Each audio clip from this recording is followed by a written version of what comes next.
All right, it's time to rock in Detroit. Let's do the title twice. This is the PSL Blue Championship game. My name is Chad Bush alongside Sam Stick Day. Kiana Banks standing by on the sidelines. We'll get to her shortly.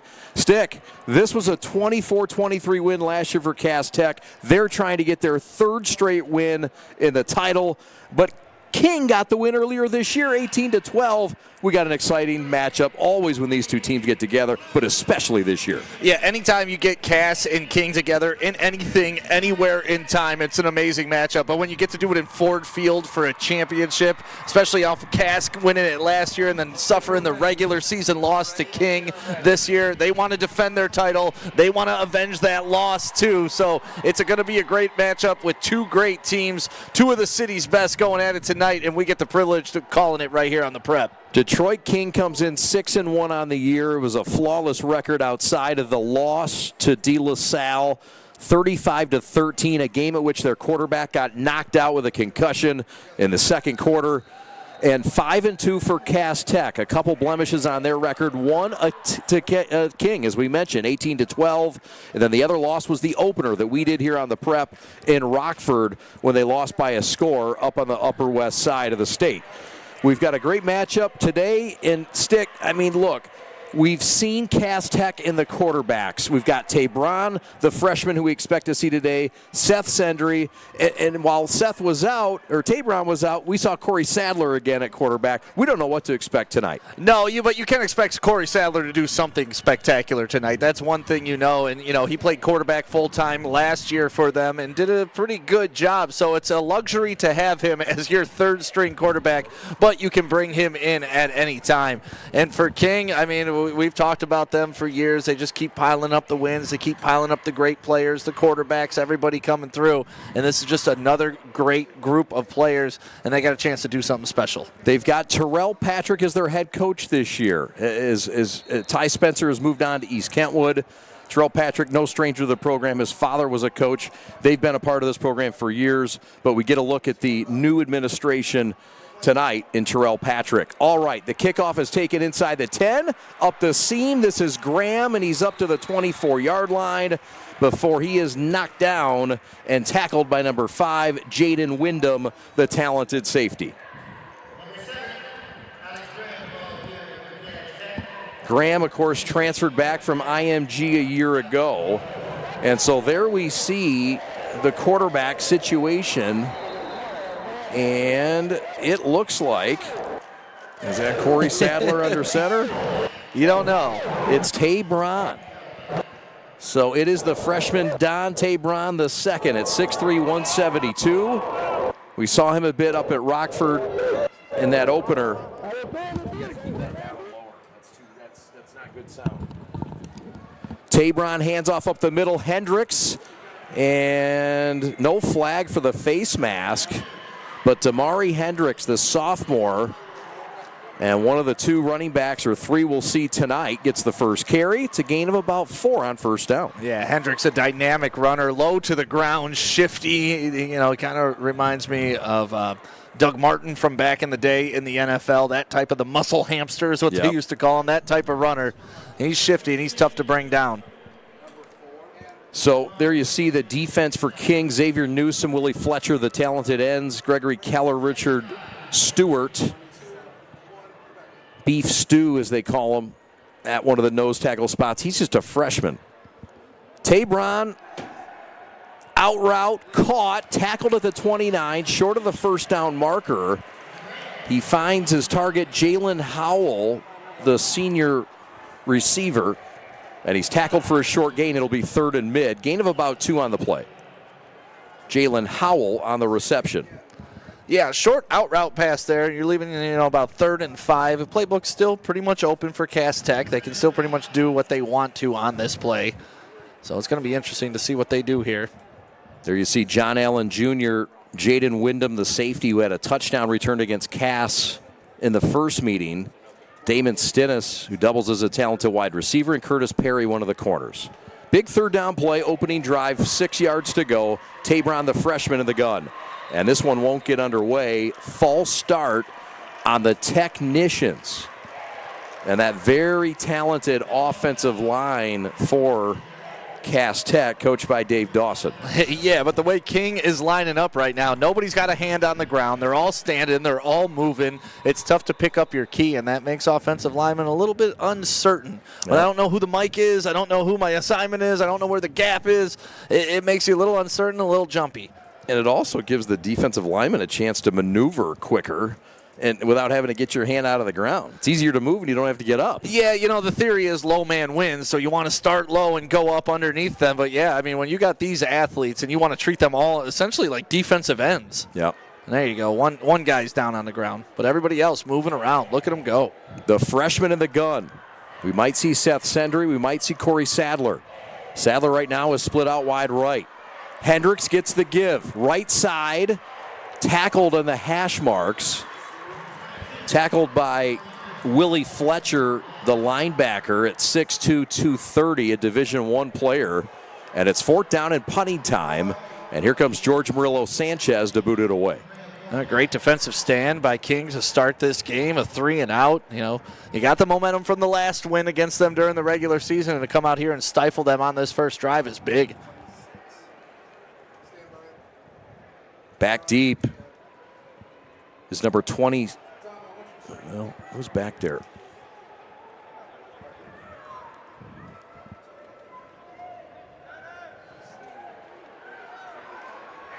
It's number 1. Dante Ellington, and he's tackled in an open field play by Marcus Jennings, a defensive back. And a fine play, shot him down immediately. Gain of nil. Yeah, nice open field tackle, especially against a guy that has that much speed. It's tough to bring him down in the open field, but now we're going to get a first look at the Detroit Martin Luther King offense, featuring that young man who just returned the ball. A King offense that's coming off an impressive win last week, 48-14 over East English Village. They won 63-0 over the Jungleers of Southeastern. And what do we have here? An incomplete pass. 2nd down and 10. Michael Dukes, the intended receiver. There's Daryl Flemister, the guy they call Flem, playmaker. And a guy that had a big touchdown pass to start the game that they played 4 weeks ago in their victory over Cass Tech. Big 66-yard touchdown pass in the contest. Hands off, up the middle. Big run, still on his feet, fighting forward for a gain of about 9 or 10. That's the running back, Michael Dukes, putting up the Dukes, and the junior gets a big gain over the gut of that defense. Yeah, just showing the toughness of Dukes on this play. I mean, he was hit probably about a 2-yard gain, but he's able to drag defenders all the way and make it 3rd and 1. Should be an easy one for King to pick up. You'll see Trayshawn Henry along with Dukes in the backfield. Damon Stennis, their top wide receiver. David Calmise, explosive, and John Allen Jr., a threat as well. 3rd and short, and this is going to be close. He was met with bad intentions. Michael Dukes stopped short of the first down. It's 4th and short on their own 46-yard line stick. Yeah, I think Cass Tech heard me. I said this should be easy to pick up, and no, they formed a wall and absolutely got to stop there on 3rd and short. Now this is a big 4th down. You're looking like a quarterback sneak here. Flemister under center, and he is going to get stopped. Turnover on downs. Cass Tech has stopped them from the initial spot. From the initial spot on the far side, there's no way they had it. The near side is closer, Stick. What do you see? Yeah, it goes back to that John Madden saying, is it a left foot spot or a right foot spot? And it looks like they're going to give him the left foot spot, and that means it is short.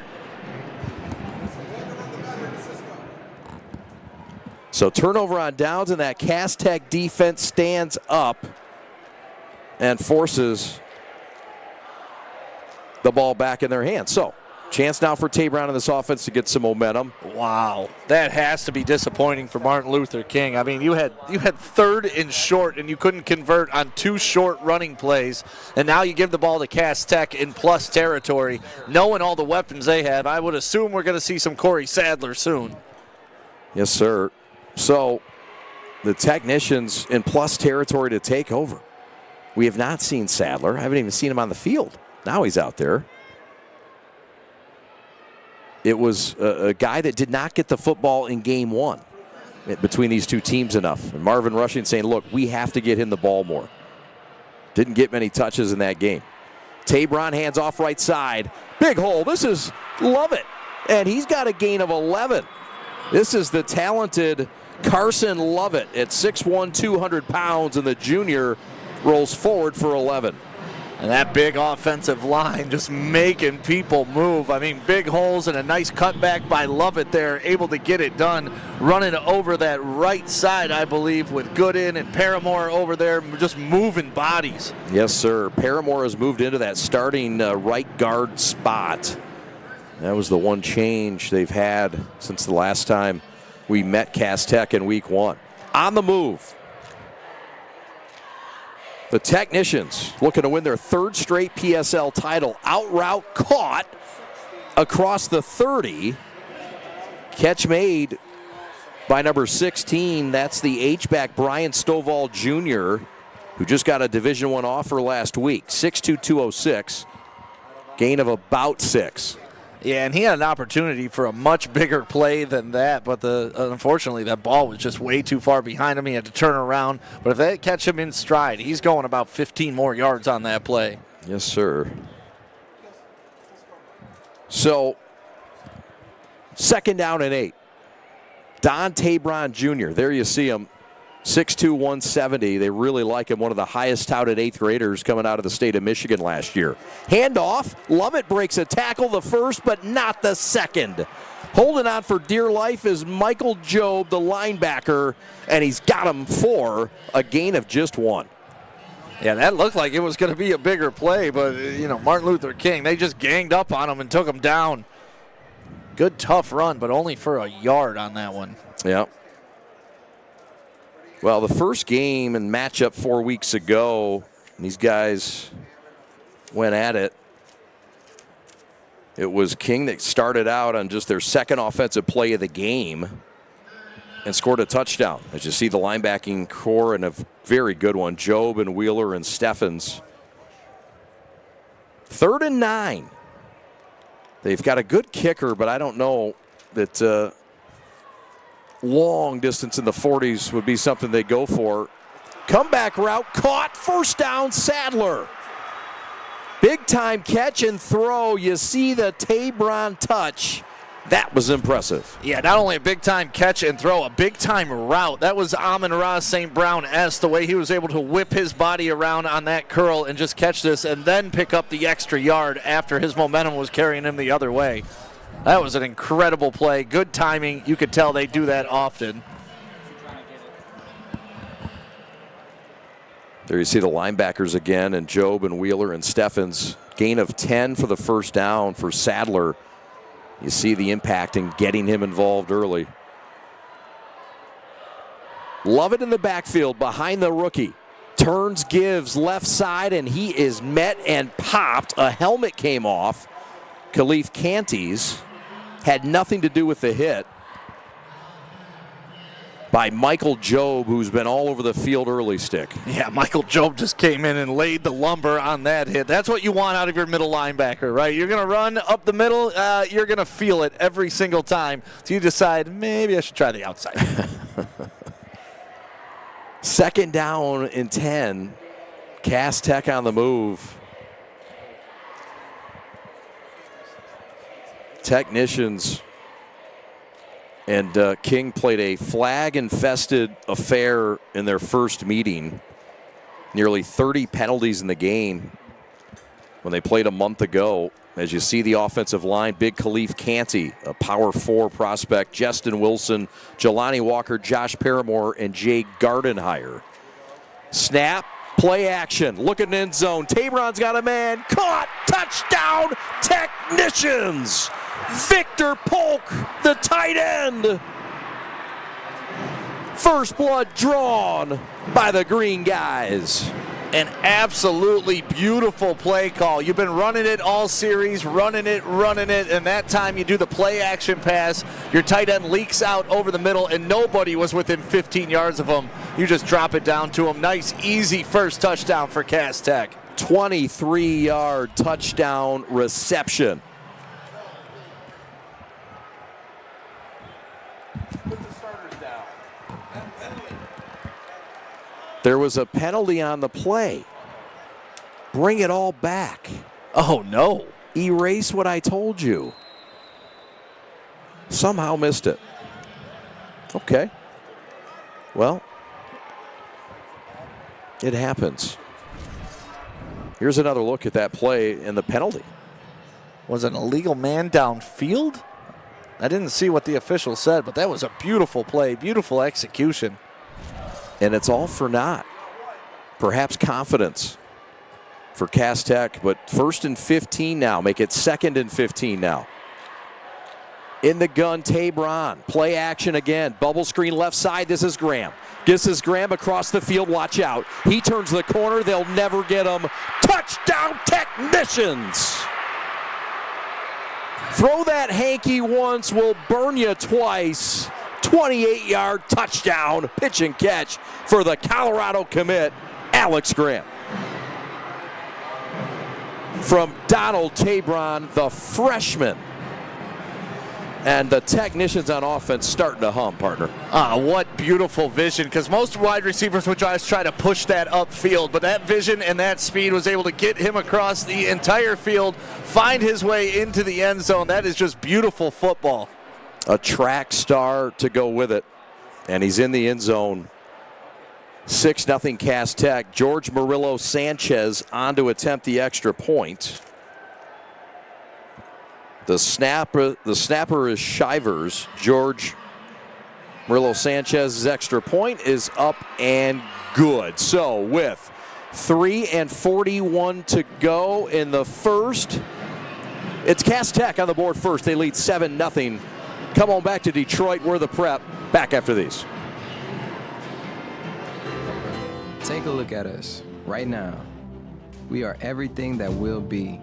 We are an engine of progress that has been forged by generations, driven by the knowledge that each student in every classroom has the potential to be their best self and inspire us all. We are teachers, parents, families, all ready to do our part. We know when students rise, we all rise. We are Detroit Public Schools Community District. Lowering the shoulder.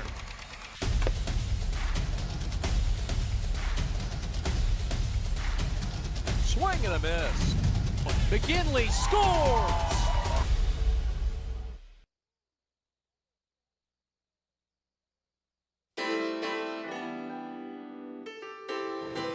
So that touchdown drive, 6 plays, 46 yards. It took 3 minutes and 33 seconds. And it's Donald Tabron II. And his pass of 28 yards to Alex Graham, who did most of the work on it.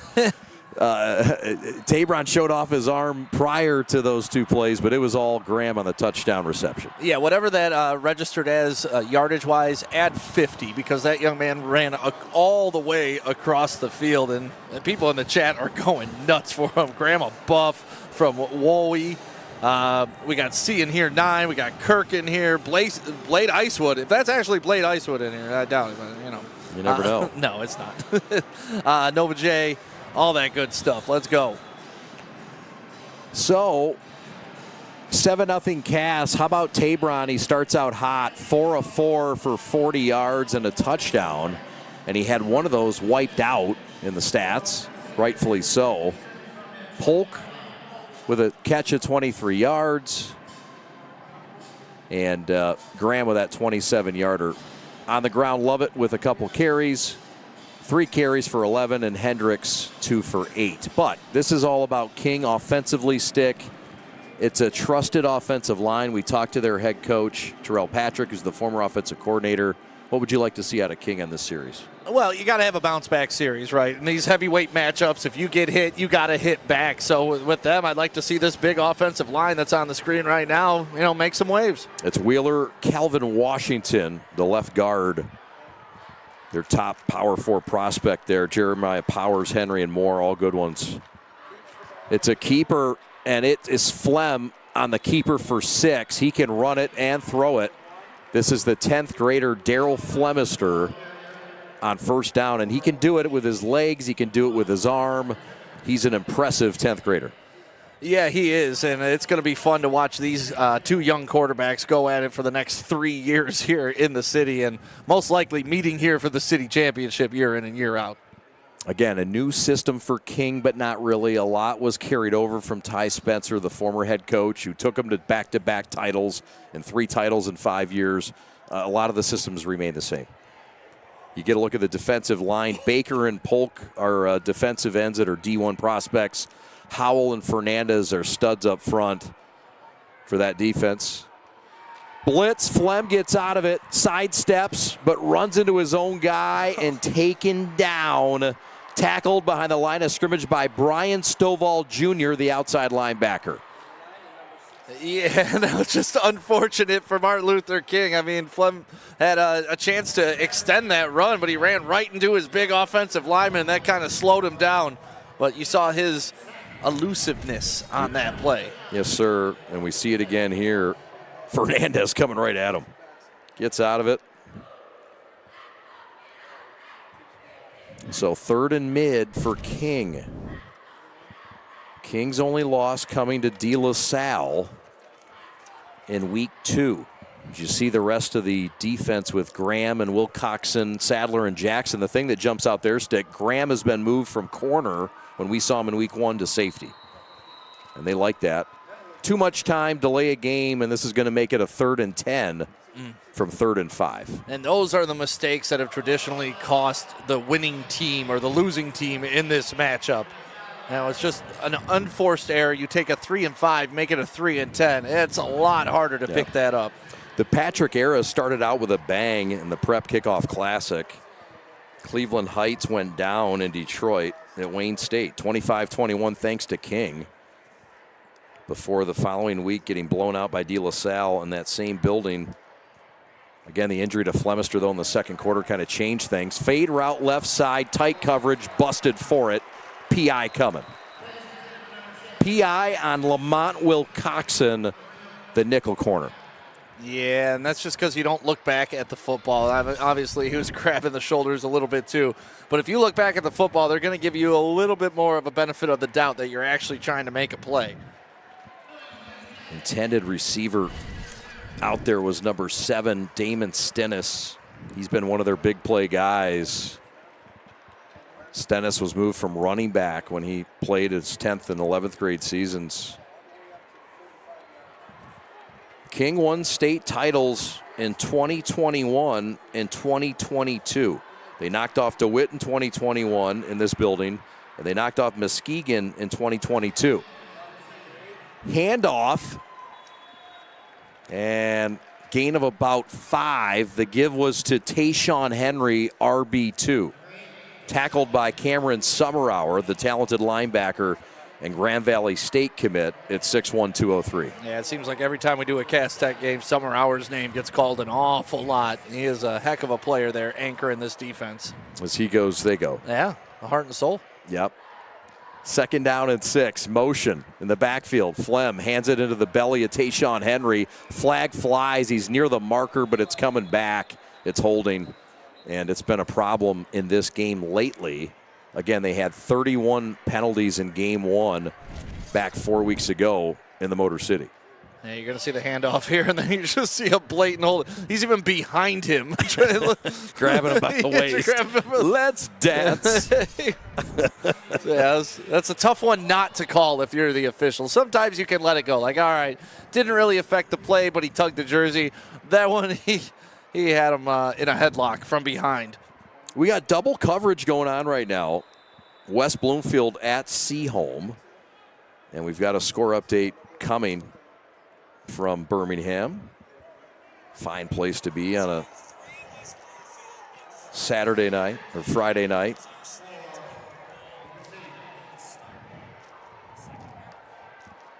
All right. Flemister, play action over the middle. Got a man caught at the 42-yard line. He found Xavier Newsome, the 6'6 senior tight end at 230, and the power 4 prospect gives him a big gainer. Yeah, he had Alex Graham honing down on him, too. He knew he was going to take a big hit, but it didn't matter. He held on to that ball. Run up the middle. Flag is down. No, it's not. We've seen so many hankies tonight. I'm seeing like traces of hankies everywhere in the stadium. I saw a flag over there, a flag on the field. The first game had about 30 of them. There's yellow. Is there a flag on this play? No. No, okay. Yellow gloves. Oh, man. Timeout on the field. We'll step aside with them. So, at the end of the first quarter, 7-0. The Technicians, the green guys, in the lead. Back after this. First, life gives us many. From buying your first car or first home to starting a business, Alliance Catholic Credit Union is here for you every step of the way. From checking and savings accounts and youth accounts to auto loans, mortgages, business needs, and financial planning. A full-service financial institution with over 70 years of experience. We're committed to serving your firsts, seconds, 50ths, and every day in between. Alliance Catholic Credit Union. Federally insured by the NCUA, Equal Housing Lender.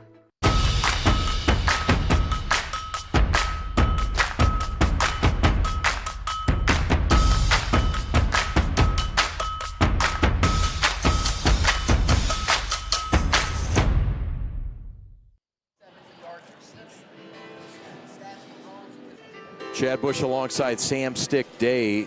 Welcome from Detroit and Ford Field. Christian Jackson, your executive producer tonight.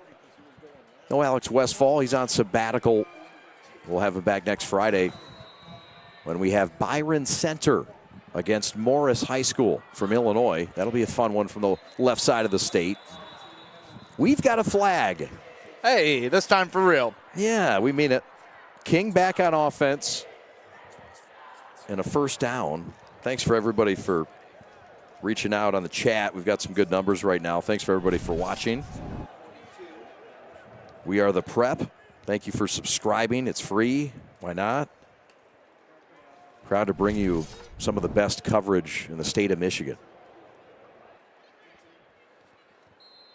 Second and make it 1st and 15. Flemister directing this offense. Empty set here. Got a lot of weapons out there. Motion, looking downfield, wheel route, had a man, and he missed him down the seam. Busting open was number 1, Dante Ellington, the 5'9 junior. Yeah, Dante Ellington was matched up one-on-one with Corey Sadler there, and he just kind of beat him. Actually, it was a number 7, Stennis, on the outside. And if that pass is thrown a little bit deeper, that's a quick 7. Yep, tough decision for the cornerback. Even Corey Sadler couldn't cover them both. He's matched up right now with Damon Stennis. Watch that matchup. A lot of ways to beat you. King with many weapons.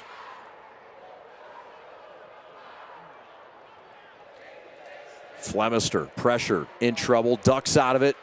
Flag down, throws downfield, got a man. Did he get in? Yes, he did. Pitch and catch for the moment to Devontae Ellington, but the flag is down, and we'll see what that's all about. Yeah, it looks in the spot of holding, so expect this one to come on back. Yep. Sometimes what happens when you have a mobile quarterback, your offensive lineman is blocking one way, and the next thing you know, the defensive lineman cuts the other way, and your hand gets caught grabbing.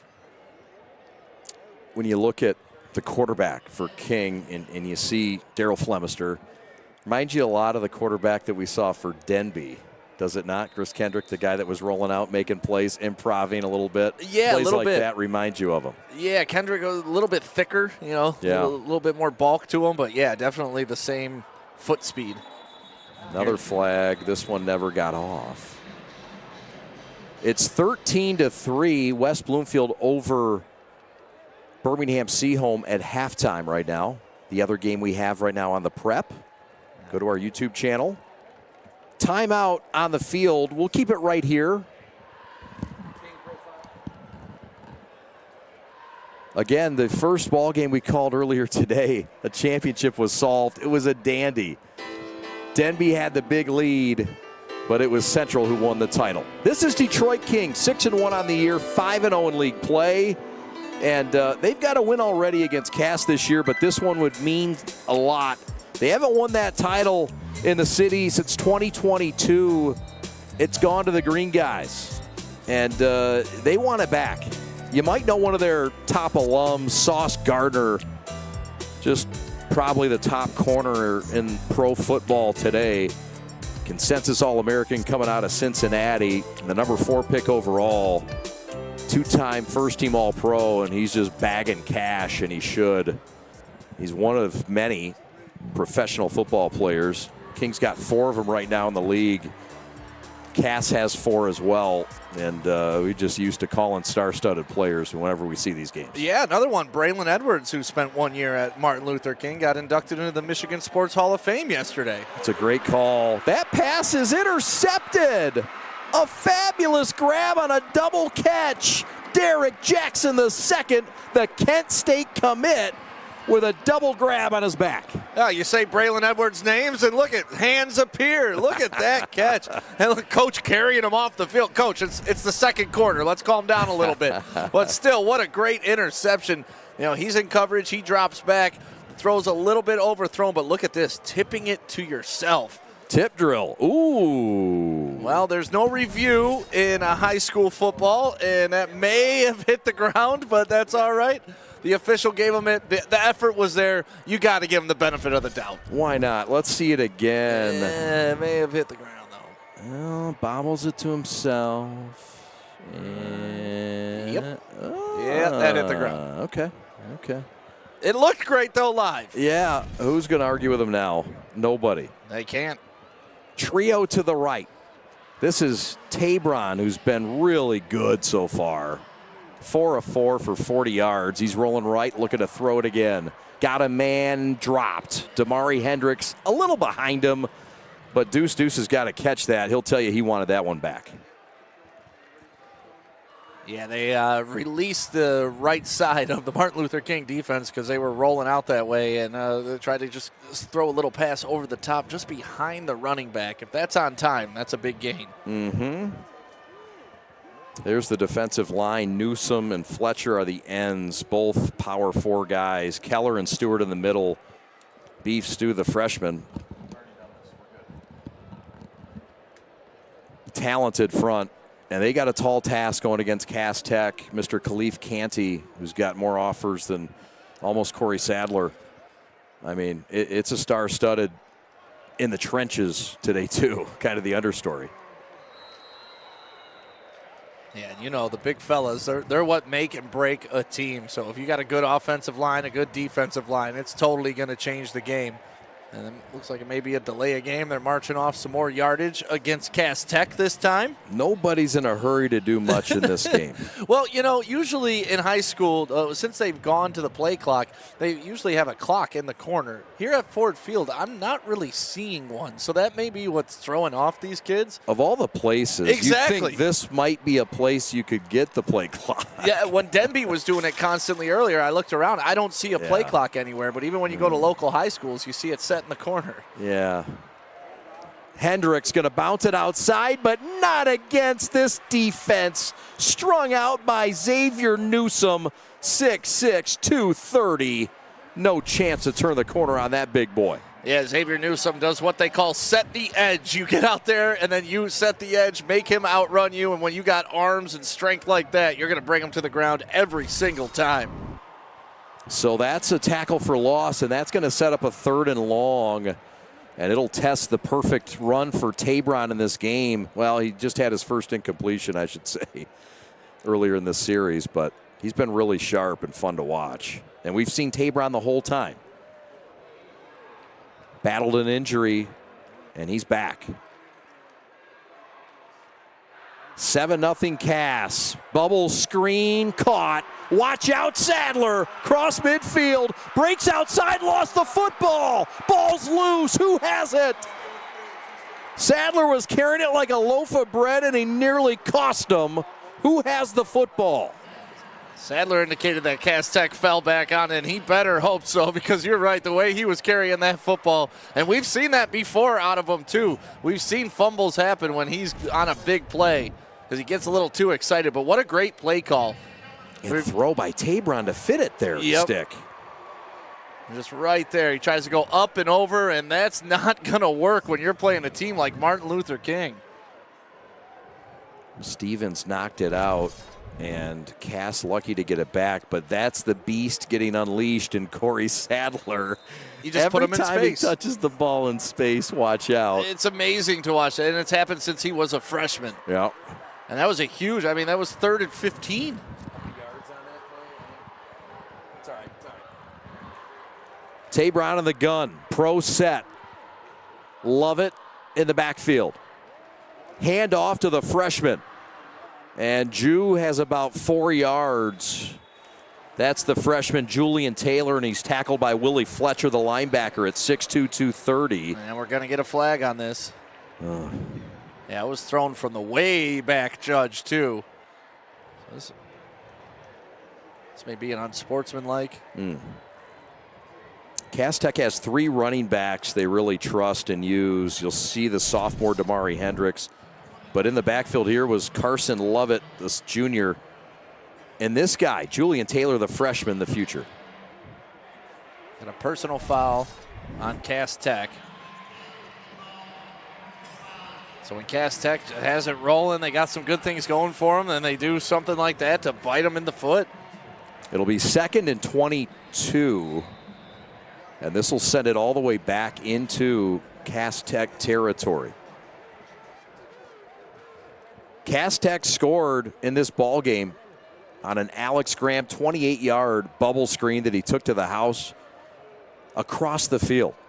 And an athletic, speedy-looking play. 2nd and 22. Well, and a false start on the right tackle. 2nd and 27. Man, oh, man. Yeah, it's sad, too, because all these penalties take away from just how great these athletes are on the field. Like, watching Corey Sadler split a screen in an open space, and then it results in this instead of, oh, okay, we got momentum now. Let's stack on another play and stack on another play. But also, this also gives you the opportunity to pick up a 2nd and 27. Right. And perhaps to pay our sponsors and pay our bills. There were 8 penalties in the first 4 minutes in the first matchup in week 4 a month ago in Detroit. In the 18-12 King win on the road at Cass Tech. Here we go. Donald Tabron, the second in the gun. The freshman back to pass, has time, and now he doesn't. Always flattened from the backside, and it's Rontrez McLeod, the 6'1" senior defensive end. Junior defensive end. Yeah, you said it. At first he had some time, but he got beat. 55 just got beat off the edge, and he comes around with some good speed. And you know, that big man, Khalif Canty. Yeah, he's a top prospect. So if you can beat him around the edge like that, you put that on tape and you send that out to some colleges today. You're right. You're right. A little bit undersized defensive end, but as we saw the defensive lineman for Denby, your boy, Keller, I mean, undersized and speed on the defensive line and end especially can be beneficial, especially at the high school level. Oh, it's part of that chess match. All right, you're a big fellow, you're a strong guy, but do you have the foot speed? Yep. You know, you can outstrength my strength guy, but you can't outspeed my speed guy. Or my leverage. Julian Taylor, left tackle, trying to get behind big Khalif Canty. And he's tackled by number 15. That's Ronald Fleming Jr. along with number That's it. Yeah. Canty on that play wound up on the ground again. Another great move by the defensive end for Martin Luther King.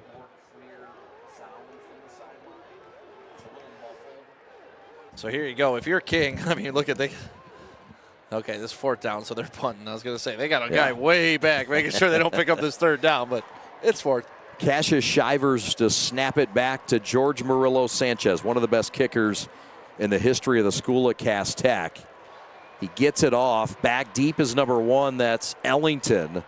And he'll let it roll. It's going to take a technician roll down to the 25-yard line.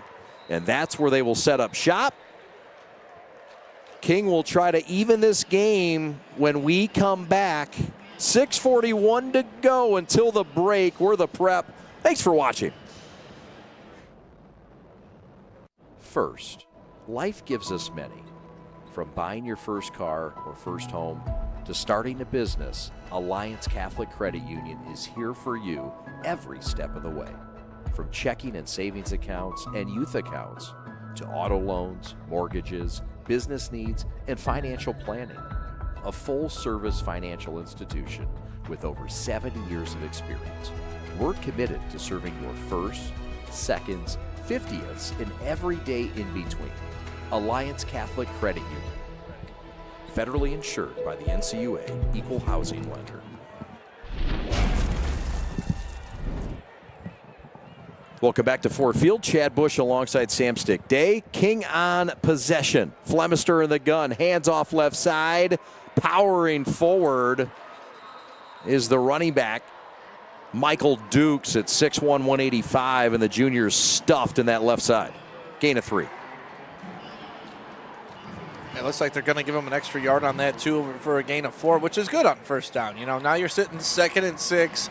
You got to open up that playbook, find something that you want to do. If you gain 3 here, it's still good. If you gain 6, it's even better.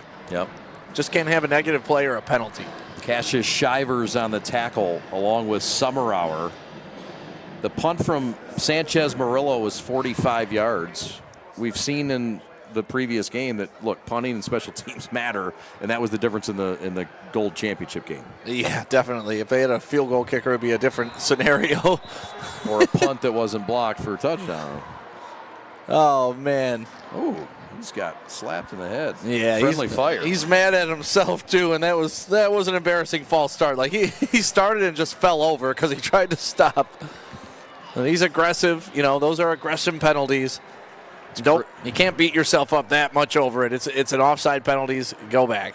Yeah. It's Christian Moore. Coach profile. What do you want? Coach profile. Or team profile. Well, the Technicians trying for their 3rd straight title.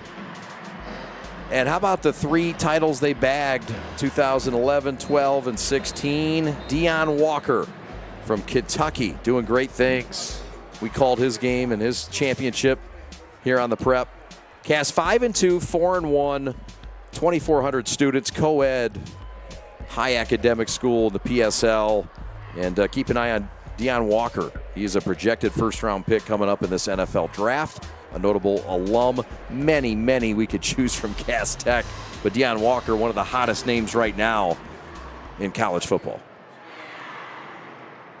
2nd down and 11 from the 24. Keeper, left side. And gain of about 4 up to the 30-yard line. That'll pretty much get them back to where they were before the penalty. So it's a good play. And now here we go, a big 3rd down. That was a keeper. King really hasn't been able to get anything major going. You'd expect him to try downfield at some point.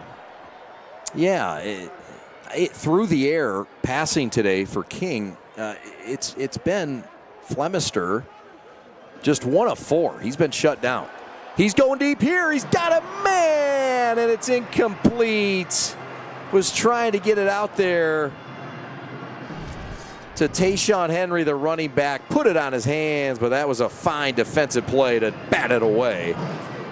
Well, it was only a matter of a time before they took a shot, and that's just good defense both ways right there. You'd love to see that the officials let him get away with a little bit of hand fighting. Wilcoxon right there. Yeah, he was holding him a little bit with his arm, but he was also looking back, fighting for that ball too, and he has every right to get to that ball just as much as the wide receiver. Wilcoxon, one of the guys that was moved from his regular corner spot to make room for Graham, but he's helped out in that nickel corner spot. Got a false start or an offsides. I don't know which one, but it's another penalty. Well, that could be a big one. It could be. If it's offsides, it might force the hand of Terrell Patrick to go for it. Yeah, turn it into a 4th and 1. Right? See what the official says. These officials have been busy tonight. Earning their money, man.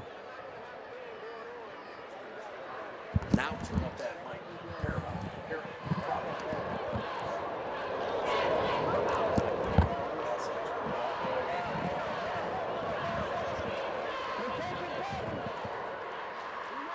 All right. Well, okay. Nothing happened. Okay. It was declined, I believe, for some reason. Either way, it would make sense, but here we are. And that punt is nearly blocked, but that's an end-over-end banger that's going to take a king roll and dangerously picked up, but bravely picked up on the near sideline for the return, and that's number 5 for Cass Tech. Will Sykes. Will Sykes on the return. Yeah, Xavier Newsom says, thank you, though. I mean, that's a nice free hit I get to lay on you. True. So Cass Tech with 4:39 to go back on offense. They've had their moments on the ground. I mean, it feels like they've had some plays by Graham and Sadler, but just not enough. It's been bend but don't break for King. Yeah, well, what's helping that is the penalties that Cass Tech incurs every time they get a big play. You know, you saw Corey Sadler convert that big 3rd and 15. Then next thing you know, it's 2nd and 25 on the next drive. You can overcome them now and then, but not every single time. Right on. So, Sadler, top of your screen. Handoff. This is Lovett. Lovett with some space, and he gets another 11-yard gain. Call it a 12-yard gain. My goodness. Tackled by number 15. That's Ronald Fleming Jr., but not before the explosive Lovett run. He's kind of a nice mix at running back of power, elusiveness, and speed. Well, it helps when you don't get touched till you're 10 yards down the field, too. Give credit to the offensive line for really opening up some big holes there on the right side. That's Paramore and Gooden again.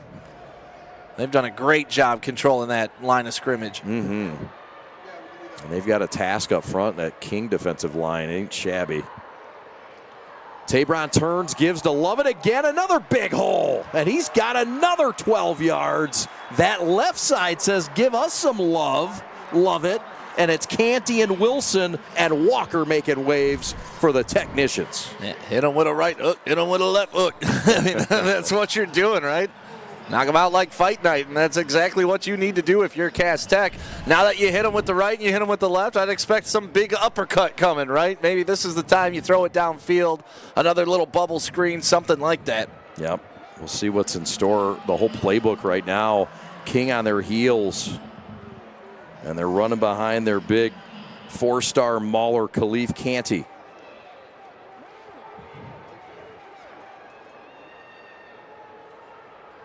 He's got offers from Alabama, Colorado, Illinois, Auburn, and more. That's a gain of 1. King shuts it down up front. They said, all right, enough about this Cass Tech offensive line. And it's big number 55 on the stop. That's the freshman, Richard Beef Stewart. That's a freshman. Yep. That is a big freshman. And he's a playmaker on that front 4. Not many freshman O-line or D-linemen are playing, but this guy's the real deal. Yeah, but see, that's why I feel like you should have taken a shot there. You kind of went to the well one too many times. You had 2 nice runs in a row. That's when you know the defense is going to sell out, so you hit them with that play action. Yep. So. You got single coverage up top on Sadler. Pressure and a sack back to the 40. Oh, they brought it, and Michael Jobe gets the sack all the way back to the 41-yard line. King brought the blitz. Yeah, number 10, Michael Joe, just blows up the offensive line, and they had Sadler on that outside. He just comes in and knocks him to the ground, and then, of course, number 18, Christian Wheeler, comes in and cleans it up as well. 2 minutes left until halftime in this 7-point affair. King trying to add, King trying to stop and get the ball back, perhaps have a chance with 3 timeouts, Stick. Yeah, they got plenty of time to score if they do get the ball back. So I wouldn't be surprised to see King use a timeout here if this is another running play. Clock a rolling, 95 seconds left. 3rd down, give Damari Hendricks to the sophomore. Burst near the first down marker. He's short by 2 yards, but an impressive run. Oh, no, I apologize. He's short by 12 yards. Wrong marker, my bad. But Damari Hendricks makes up some big ground here. Yeah, the late handoff, the nice draw play right up the middle. He beats one more man. He's stretching that and potentially getting that first down. But now you're looking at 4th and 12. And like I said, after the running play, King using that timeout. Stevens, that big safety with a stop. We'll talk to Marvin Rushing at halftime. Gotta love Coach Rushing. We're waiting for Kiana Banks to talk to him. We'll have the hottest hour in sports when we do get him. Excited to get his comments and see what's happening. Got another game going on the prep. Birmingham Seaholm taking on West Bloomfield. And we got to give a shout out to the 1,000 plus viewers right now. Make sure you let us know where you're watching from on YouTube. It's always fun to see some people around the country. Appreciate that very much. A lot of people here in Detroit. Which side you claiming? Both fan bases are amazing. Cass Tech Nation and Crusader Nation. And well-traveled. Oh, yeah. They got folks across the country.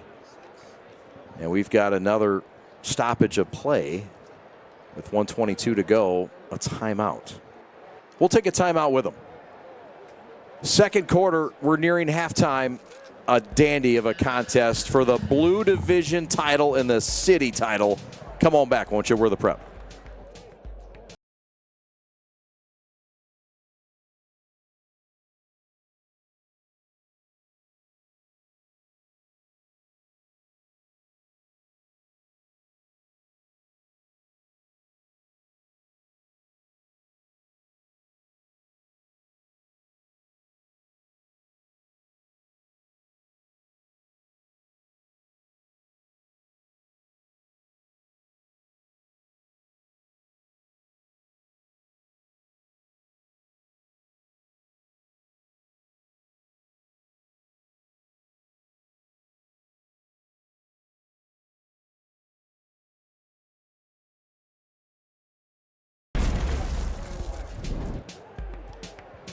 So George Murillo Sanchez will boot it away at his own 40. It's a beauty. High spiral twister taken, and the fair catch at the 19. It's not an easy catch for a guy looking up in the sky like that on the run, but Deontay Ellington handled it smoothly.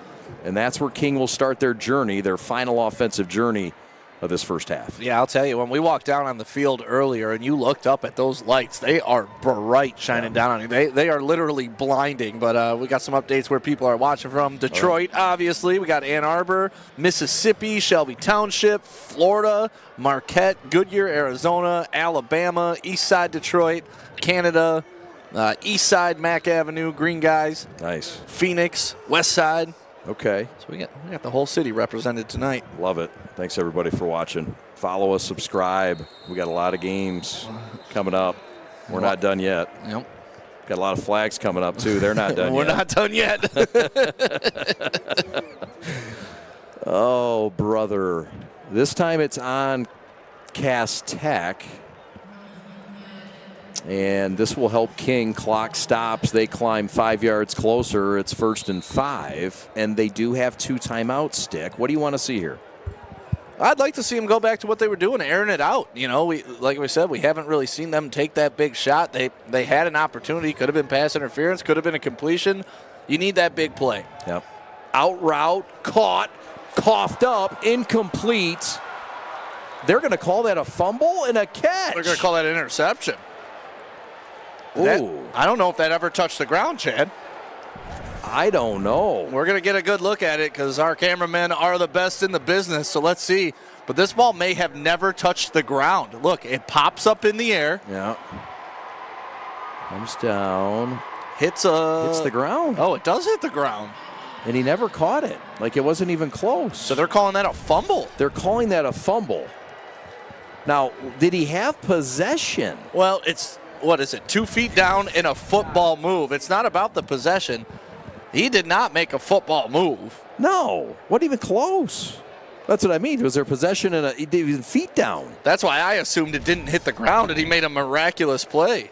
Oh, man, this is really the wrong play. And I don't ever get on officials, or rarely, but this wasn't even close.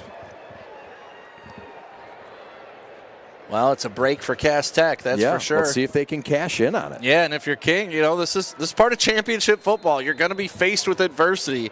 You just had a turnover that shouldn't have been a turnover. Can you bounce back? Yep. So, forced turnover. Tabron looking. Left side, wants end zone, got a man! Caught! Touchdown Technicians! Oh my! Number 5, Will Sykes Jr. with a touchdown. And Tabron with a dime in the corner. I mean, Tabron had all day long for the first time in a long time that we've seen all this game. He drops back, he puts this up in the air. Shivers runs right underneath it, gets a foot down. Ooh. 2 feet down. 2 feet down and the ball over the pylon. That's a touchdown. It is. That pylon extends past the out-of-bounds line. Will Sykes Jr. with a touchdown catch from Donald Tabron the second. Extra point, George Murillo Sanchez out of the hold of Seth Sendry. Count it. 14-0 the Green Guys, and CT making big plays and cashing in on what was called a turnover. Yeah, that was a big play. I'm sorry, I misspoke, said the wrong name there, but man, what a great touchdown and a great look at it. Tapping those toes.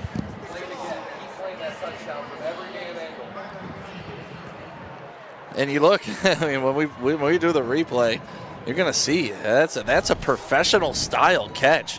But look at how much time he had sitting back there all day long, nobody in the screen. And look at those toes, 1-2. And over the pylon. I mean, that's a touchdown. Impressive catch. And even if it's not a touchdown, it's down at the inch line, right? So give the kid the effort, even if we're not.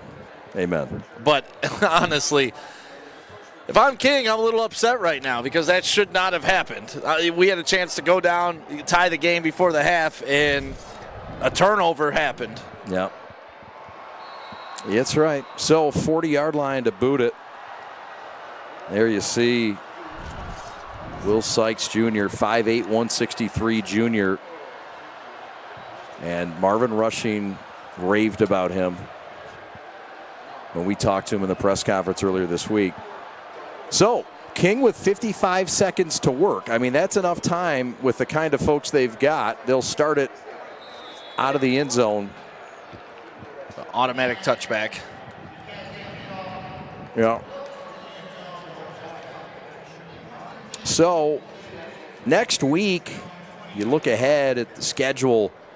Detroit Catholic Central, the opponent for Detroit Martin Luther King next week in the Prep Bowl. So it'll be King and Catholic Central right here next Saturday, along with a couple other fabulous games in that Prep Bowl, but an interesting matchup for King.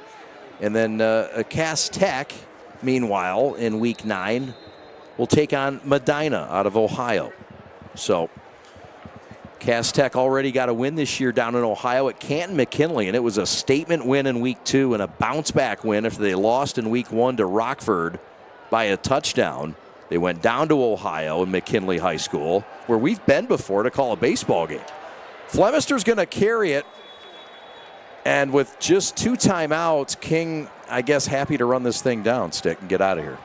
Yeah, coach just kind of called an emergency meeting here on the sideline. The whole team was meeting while this play was going on, addressing the defense. getting them ready even before halftime, coaching them up. Pressure coming. Flem on the run, looking downfield, intercepted, and then dropped. Incomplete, but the big boy almost got some honey. This is Fernandez, I believe. Look at this athletic play by the big boy. Oh, my goodness, the big fella. It's a big loaf of bread. Just squeeze it, and you're infamous forever. You're walking around Cass Tech on Monday like you're the man. Oh, Gavin Fernandez, look at him. I had it, Coach. I had it. Yeah, that's why we haven't put you at tight end, young man. Man. Oh, he caught it 3 times before he dropped it. Oh, big fella. Big bear getting some honey. You love to see the big fellas do work. 3rd and 3, outside zone, handoff, no. A form tackle like Marvin Rushing taught him. Marcus Jennings coming up from that safety spot to make a secure tackle. And Cass Tech calls a timeout. They're going to force Martin Luther King to punt it to the probably, I would assume very dangerous. Corey Sadler is going to be back. And you know that the instruction is to kick it out of bounds, right? I mean, there ain't no way you're kicking that football to Corey Sadler. Yeah, 11 seconds is a long time to kill on one play. Yeah. So, if you kick it out of bounds, it better be a strategic kick, though, because you also don't want to give him the ball at the 40. Yeah. So this is an interesting position to be in. Why didn't the refs give him that interception? That's from the chat. I mean, that was more of an interception than the fumble, I'll tell you that much. It was. What? Oh, man, I would have been so happy for the big fella. Those guys never get to touch the football, ever. No. Well, had his chance. More to come. Fernandez, part of that front line. It's been fantastic today. He's just a junior. So punting time for King, or so they show.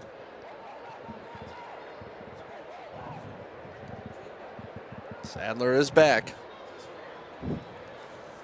He is. And that is end over end and out of bounds. And a penalty. 5 seconds, 6 seconds came off the clock, so. Holding on Cass Tech. So Cass is going to get the ball probably about the 49-yard line. They still got time to do one play if they want to. Montrez McLeod, the punter. And some thoughts here of what will happen next. Well, next week we're headed to the left side of the state, Byron Center, to round it out in week 9. Yeah, we'll have some playoff football for you too, to be named later, but we're going to go to the top Division II, one of the top Division II teams in the state. We're excited to go there next week, Byron Center against Morris in Illinois. And so we'll take this thing to the state of Illinois, and maybe more games coming from the state of Illinois in the near future. Hint, hint. That's a breaking news that you're just kind of breezing over. Yeah. Well, just a brag, humble brag. No brag. Well, just a preview. What's coming? Well, you should be very proud of it. Prep started, 3-4 years ago now? 4th year? This is the fourth year of the prep. Yep. Now you're in 3 states. Well, thank you. You've been a big part of it. And I just show up and eat the barbecue. Well, you've done a lot. So you do more than that. But, yeah, man, so we're excited. So this is a 14-0 game and far from over. And this half has 5 seconds left, and it's far from over. I think we could squeeze in at least another 2 flags. I mean, we could have had about 20 more sponsors tonight. I would have kept selling ads. Man. Speaking of, the Hunt Man's going to need a nap. The Hunt Man needs a nap. He's been working out at Powerhouse.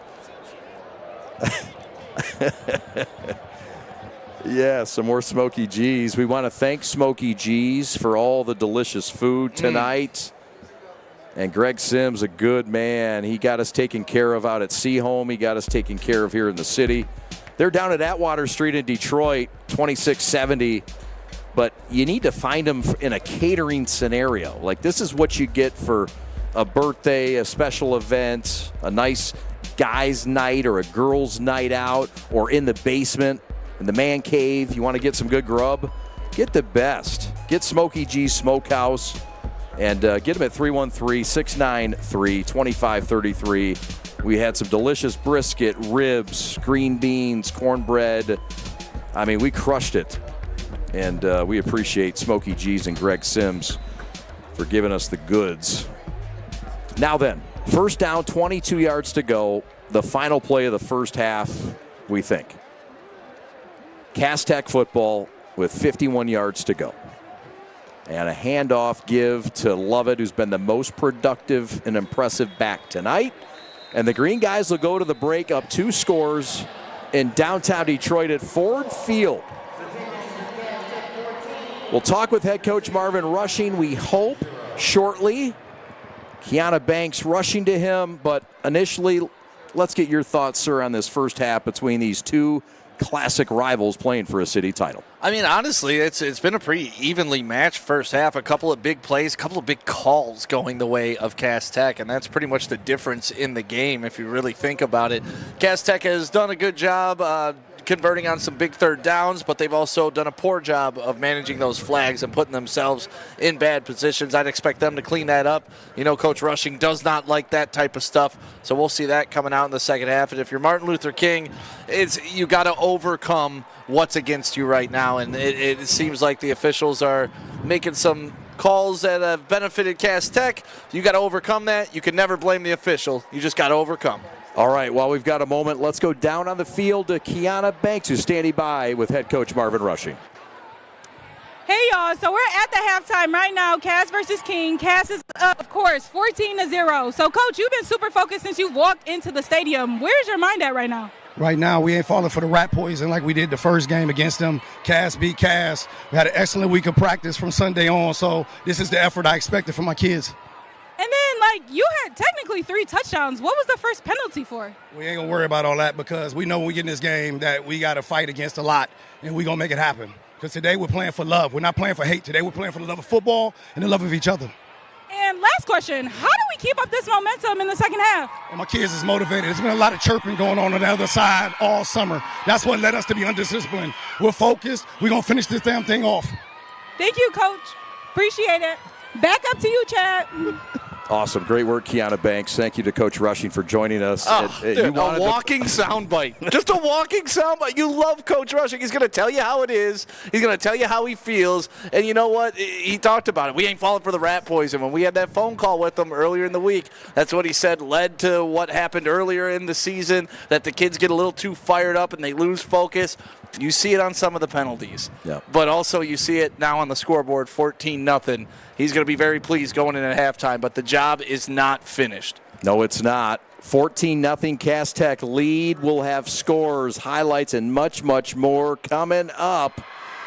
As this halftime show continues, we'll talk to the commissioner and the athletic director of the PSL. Jay Alexander joins us next. Hey! We're back for the DPS Blue Championship right after this.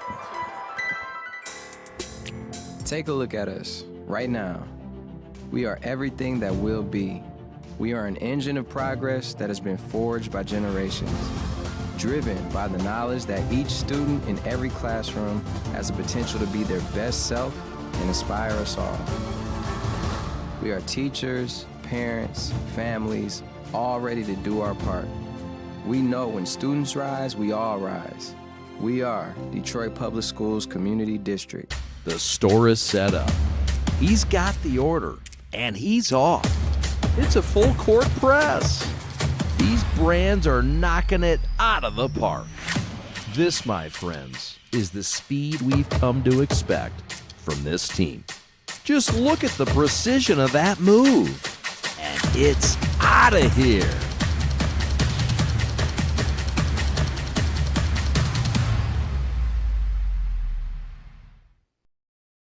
Hi, I'm Nick DePonio, and this is HVAC.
In today's ever-changing mortgage lending world, the importance of true professionals has never been greater. At Success Mortgage Partners, we want you to have the experience of a lifetime. Founded and owned by Catholic League alumni, our family-centered business keeps your interest at heart as we help you navigate this turbulent market with ease. If you or a family member has a mortgage need, please call me, Owen Lee, at 734-822-9792.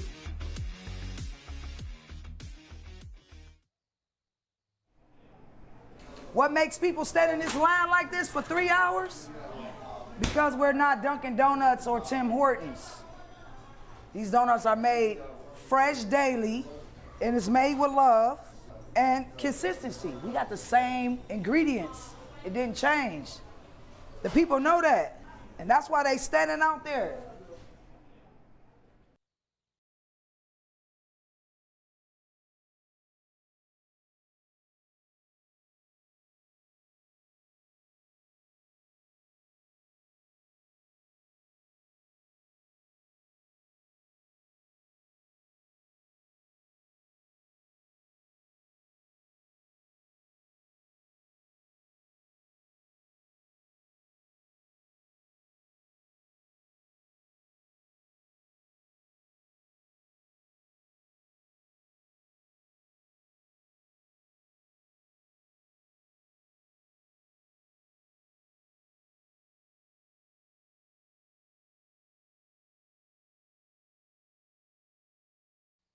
At Alliance Catholic Credit Union, we're your financial guardian angel.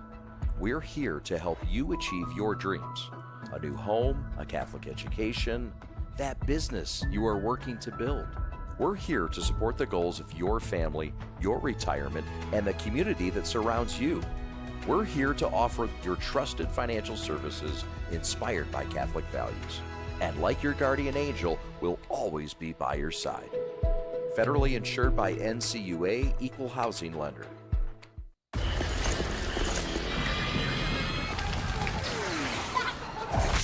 Look, everybody wanna go and talk.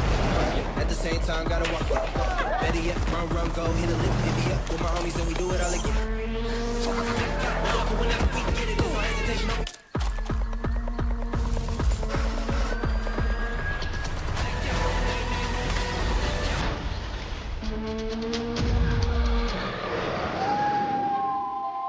We are the MHSAA, a collection of 750 high schools and 750 middle schools, from Temperance to Copper Harbor, from New Buffalo to Alpena. Each year, more than 250,000 students play one of our 28 sports. More than 1.5 million fans attend our postseason games. There are 30,000 coaches and 8,000 officials, not to mention all of the volunteers. The MHSAA believes in the 4 S's. School sports should be safe and kept in the appropriate scope. We believe nothing beats great sportsmanship, and that scholarship in the classroom is more important than excellence on the field or court. Most of all, we believe school sports should be fun. So come out and join us at a game. Support your school, support your community, and come see what the excitement is all about. All right, this is Adam, take 2. Mark? I guess. I go like this. The best part about playing football in Texas has to be the reaction from the community. I want to encourage others to play volleyball or choir because you get to experience new things and do stuff that you've never done before. My reason why is passion. My reason why is pride.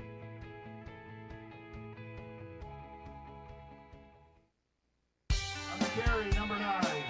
My dad and my grandfather are officials. I've grown up around officials and seeing how much they enjoy being part of the games. As a student athlete, I've always appreciated the people out there who are willing to give back to the kids. The Legacy program lets me officiate while I'm still in high school, working younger kids' games. Officiating gives me a better understanding of the game. I get to make some pretty good money for a high school kid, and I even get to spend some quality time with my dad. There's help wanted. Just whistle. Take a look at us right now. We are everything that will be. We are an engine of progress that has been forged by generations, driven by the knowledge that each student in every classroom has the potential to be their best self and inspire us all. We are teachers, parents, families, all ready to do our part. We know when students rise, we all rise. We are Detroit Public Schools Community District. My dad and my grandfather are officials. I've grown up around officials and seeing how much they enjoy being part of the games. As a student athlete, I've always appreciated the people out there who are willing to give back to the kids. The Legacy program lets me officiate while I'm still in high school, working younger kids' games. Officiating gives me a better understanding of the game. I get to make some pretty good money for a high school kid, and I even get to spend some quality time with my dad. There's help wanted. Just whistle.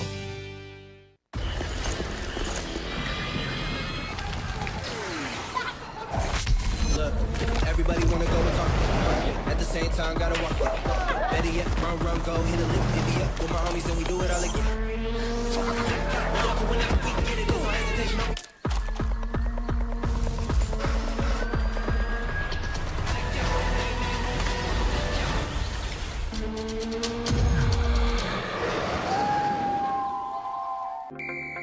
Every high school sporting event in the state of Michigan has one thing in common: officials. Every game, every meet, every match. Without officials, there'd be no touchdowns, no three-pointers, no face-offs. Without officials, there'd be no games. Officiating is a great way to give back to your community and stay involved with the sports you love. And officials are needed now more than ever, because without officials, it's just practice.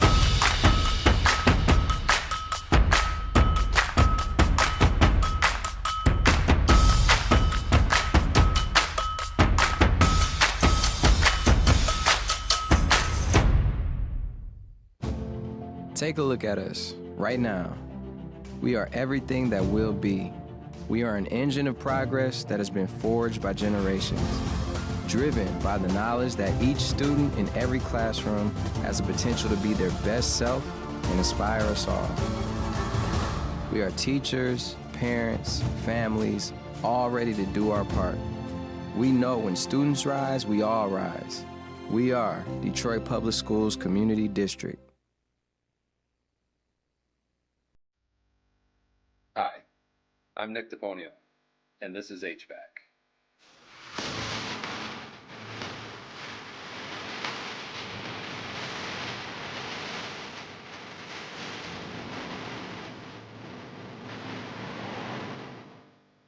Three, 1, 2, 3, wait.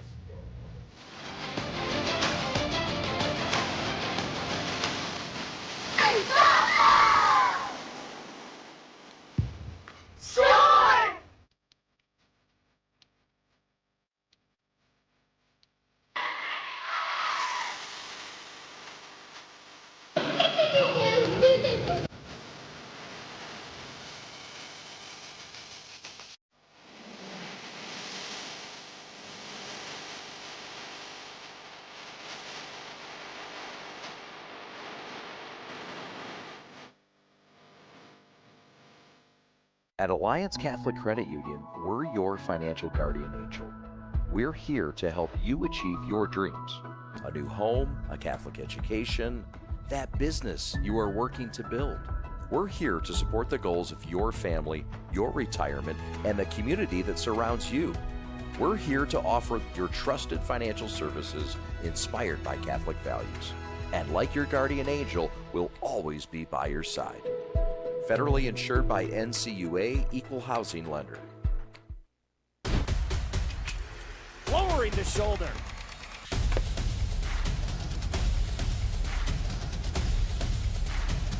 Swing and a miss. McKinley scores!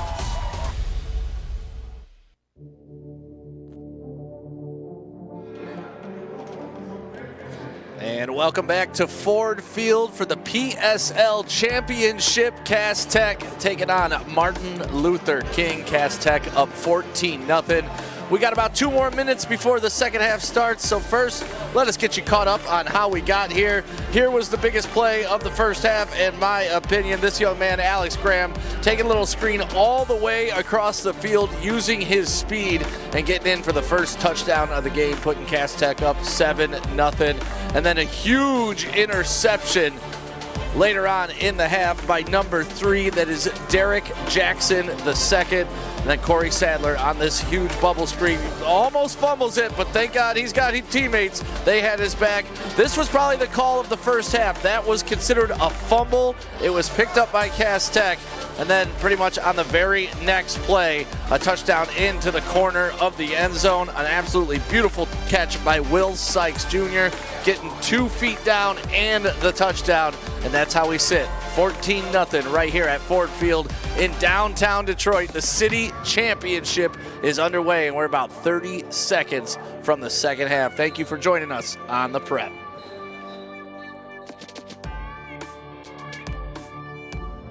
Take a look at us right now. We are everything that will be.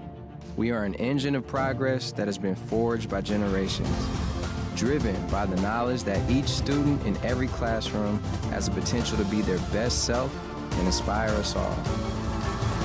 We are teachers, parents, families, all ready to do our part. We know when students rise, we all rise. We are Detroit Public Schools Community District. Lowering the shoulder.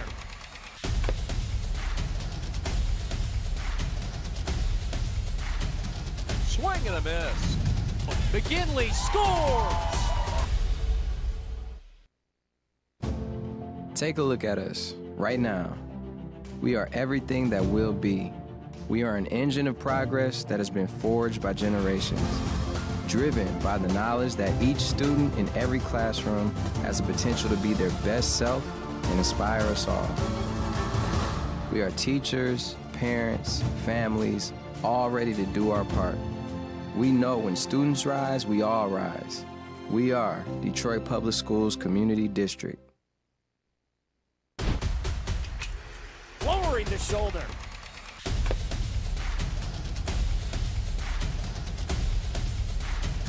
Swing and a miss. McKinley scores!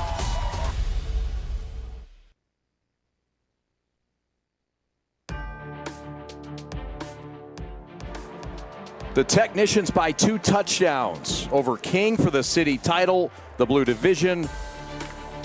Kiana Banks is standing by with a King coach. Let's go down to Kiana on the field. Kiana, take it over. Hey everyone, I'm here with Coach Bryant. It's halftime. The boys just got out on the field. Can you kind of tell us a little bit about the past one you guys just had? The past what? The past game? The past one. It was a good win. It's not the one we wanted. This is the one that count. Our guys came out playing fast the first time, but like we just told them at halftime, we got to do that right now. It'll be the first game. So was that the conversation in the locker room? Yep, energy, picking up the energy. We playing real flat right now. We need to have the energy like we did the first game. So coming out with the energy, you could obviously turn 14-0 around. So what's the strategy going into this next half? Play fast, tackle, and like I just said, bring up the energy and tell these guys make their big plays. 14-0, not much. We can come back from that. We got to make our big plays when it's time to make the plays. All right, thanks, Coach. Thank you. Have a good one. Right back to you, Chad. All right, thank you very much, Kiana. And yeah, energy is the theme that you keep hearing over and over, Stick. And look, you wouldn't expect King to come out flat. I don't know if you'd say they're flat, but they certainly need the energy and the juice to start the second half. Yeah, and we saw it in the first game that we called with Demby. You know, Demby completely dominated that entire first half, but there you go. In the second half, one big play can turn it around, give your sideline hope, give your fans some energy to root behind you, and that's what Martin Luther King needs here coming out. And then, like I said, you know, going into the halftime, they also need to overcome some officiating. That was definitely not a fumble. It set them up in a bad position, but they didn't respond. They didn't get the stop. So if they can overcome that here in the second half, Martin Luther King is a championship caliber football team. I don't expect them to be going anywhere. But with that being said, you look across the aisle and you see the Cass Tech Technicians. They are a formidable opponent, and I do not expect them to let off the gas at all, especially after that fiery interview going into the locker room by Coach Rushing. He went in there and told them, Don't fall for that rat poisoning. And I don't expect him to fall for it here in the second half. I love that guy. King will get the kickoff to start the second half as the bands and the cheerleaders and all the energy going on in this building continues to just escalate between these two rivals, the green guys and the boys from the Boulevard. Banging heads, and we're happy to have the second half coming up from Detroit and Ford Field. We'll have the final frames coming up right after this. Cass Tech by 2 touchdowns over King. Back with more from Ford Field right after these. Take a look at us right now. We are everything that will be. We are an engine of progress that has been forged by generations, driven by the knowledge that each student in every classroom has the potential to be their best self and inspire us all. We are teachers, parents, families, all ready to do our part. We know when students rise, we all rise. We are Detroit Public Schools Community District. What makes people stand in this line like this for 3 hours? Because we're not Dunkin' Donuts or Tim Hortons. These donuts are made fresh daily, and it's made with love and consistency. We got the same ingredients. It didn't change.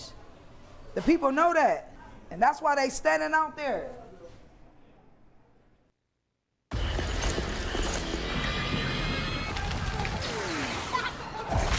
Look, everybody wanna go and talk. At the same time, gotta walk. Better yet, run, go, hit a lick, divvy up with my homies, and we do it all again. Whenever we get it, there's no hesitation.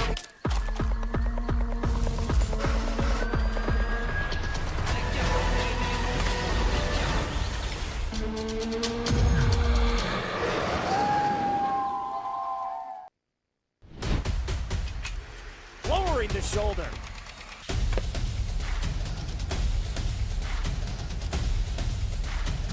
Swing and a miss.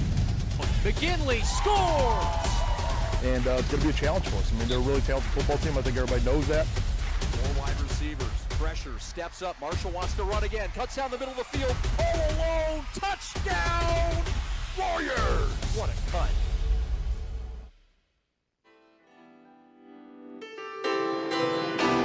The home of the Detroit Lions. 2001. This building's 20 plus years old. My goodness. Still a beauty.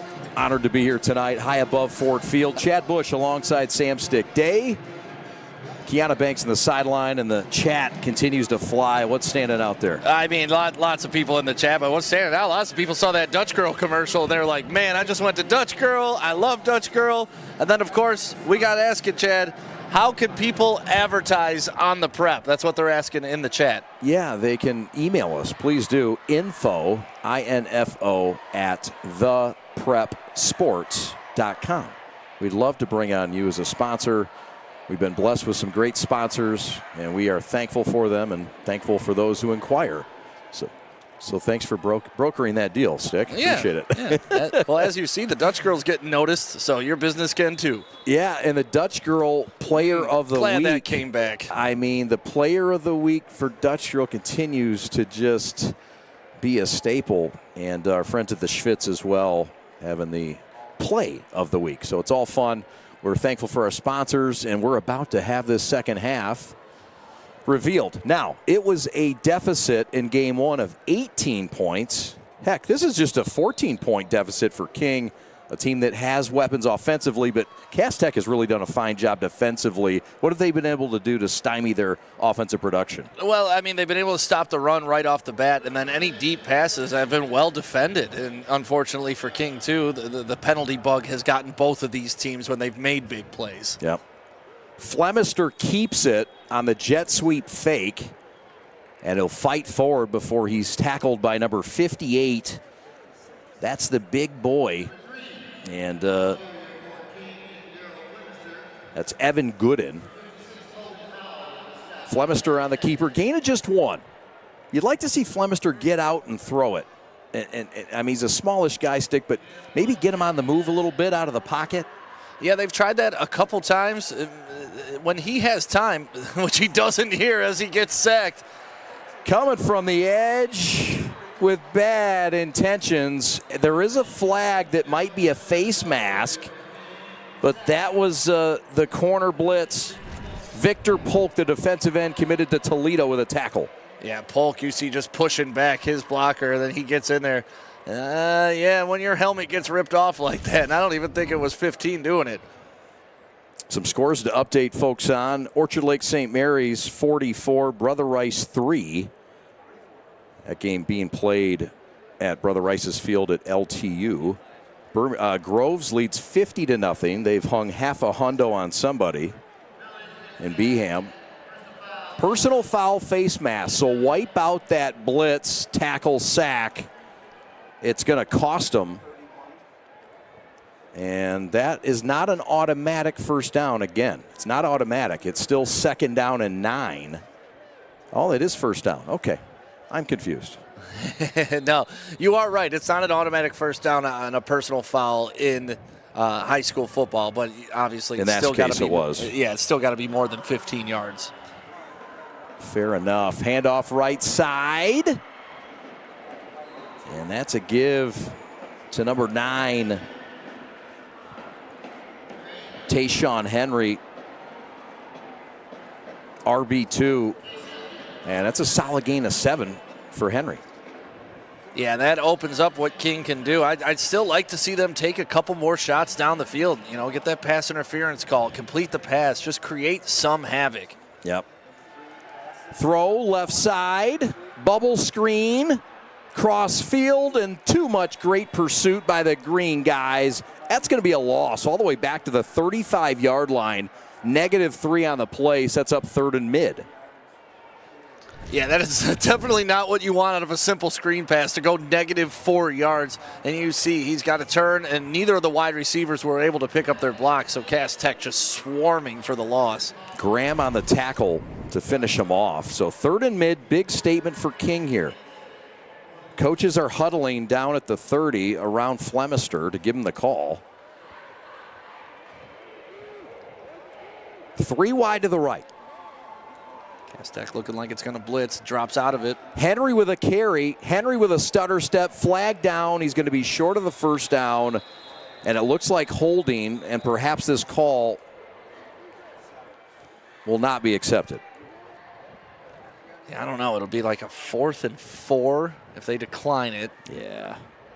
You thinking 3rd and 15 is better? Yeah, I think they decline it and have him punt. I think it's a no-brainer, but who knows? Marvin Rushy may not trust Terrell Patrick. Yeah, he's walking him back. He is. You're right. Yeah, that's that kind of no man's land zone, right? Because you know, okay, if I decline this, I'm making 4th down kind of not easier for them to get, but definitely a little more aggressive you can be when it's 4th and 4. Now it's 3rd, but now you got to worry about a pass interference, got to worry about another penalty, right. You got to worry about something. Exactly.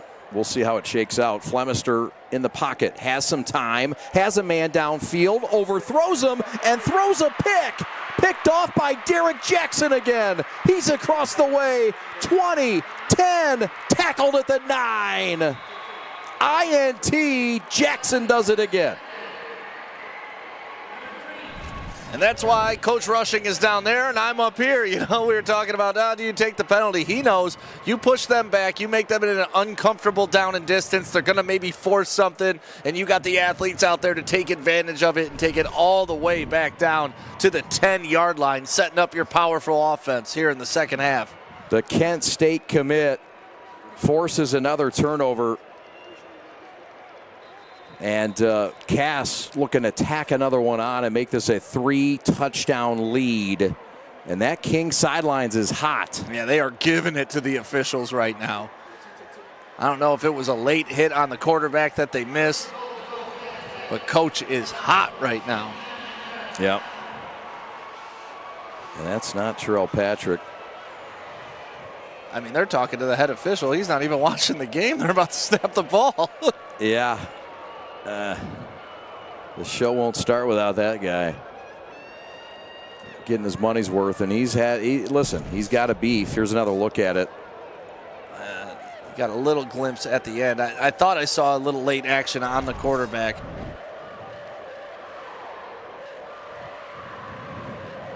And yeah, you know, if it's one call, it's one thing. But after the third or fourth one, as a coach, at some point you got to speak up.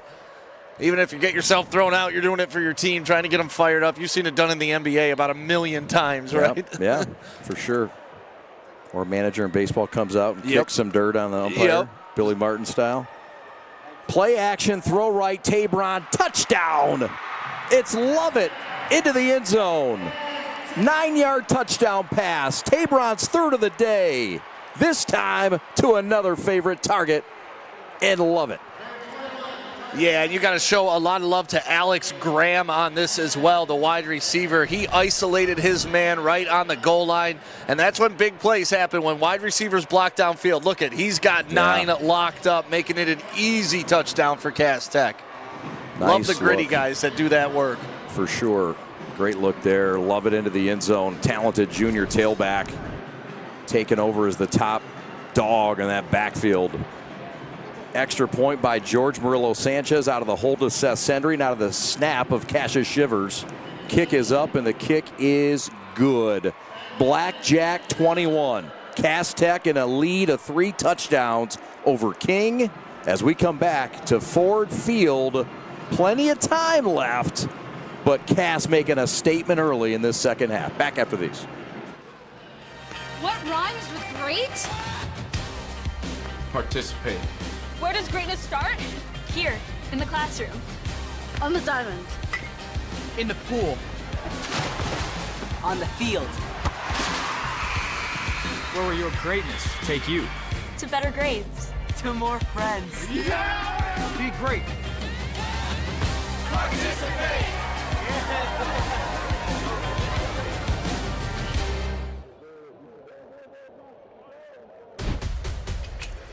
Lowering the shoulder.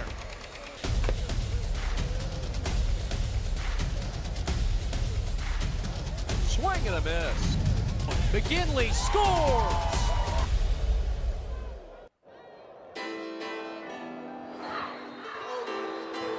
Oh, what a fun Friday night in Detroit. Glad you're with us on the prep. Cass Tech feeling just right in the Ford Field thick air at 69 degrees. 21-0. Cass Tech, a 1-play drive and a 9-yard touchdown toss from Tabron, who's been the storyline, the freshman this time, to Lovett. Taken at the 5 or call it the 15-yard line, and the gain is minimal up to about the 23-yard line. And this second half couldn't have started any better for Cass Tech. King with a drive here that will be a tail-telling drive. Yeah, they need to do something. I mean, if this stat line is correct, and I'd love to think that Austin Sonnenberg knows what he's doing over there, they have 9 attempts, 3 completions, and 2 interceptions in their passing game. They're only averaging 2.3 yards per play.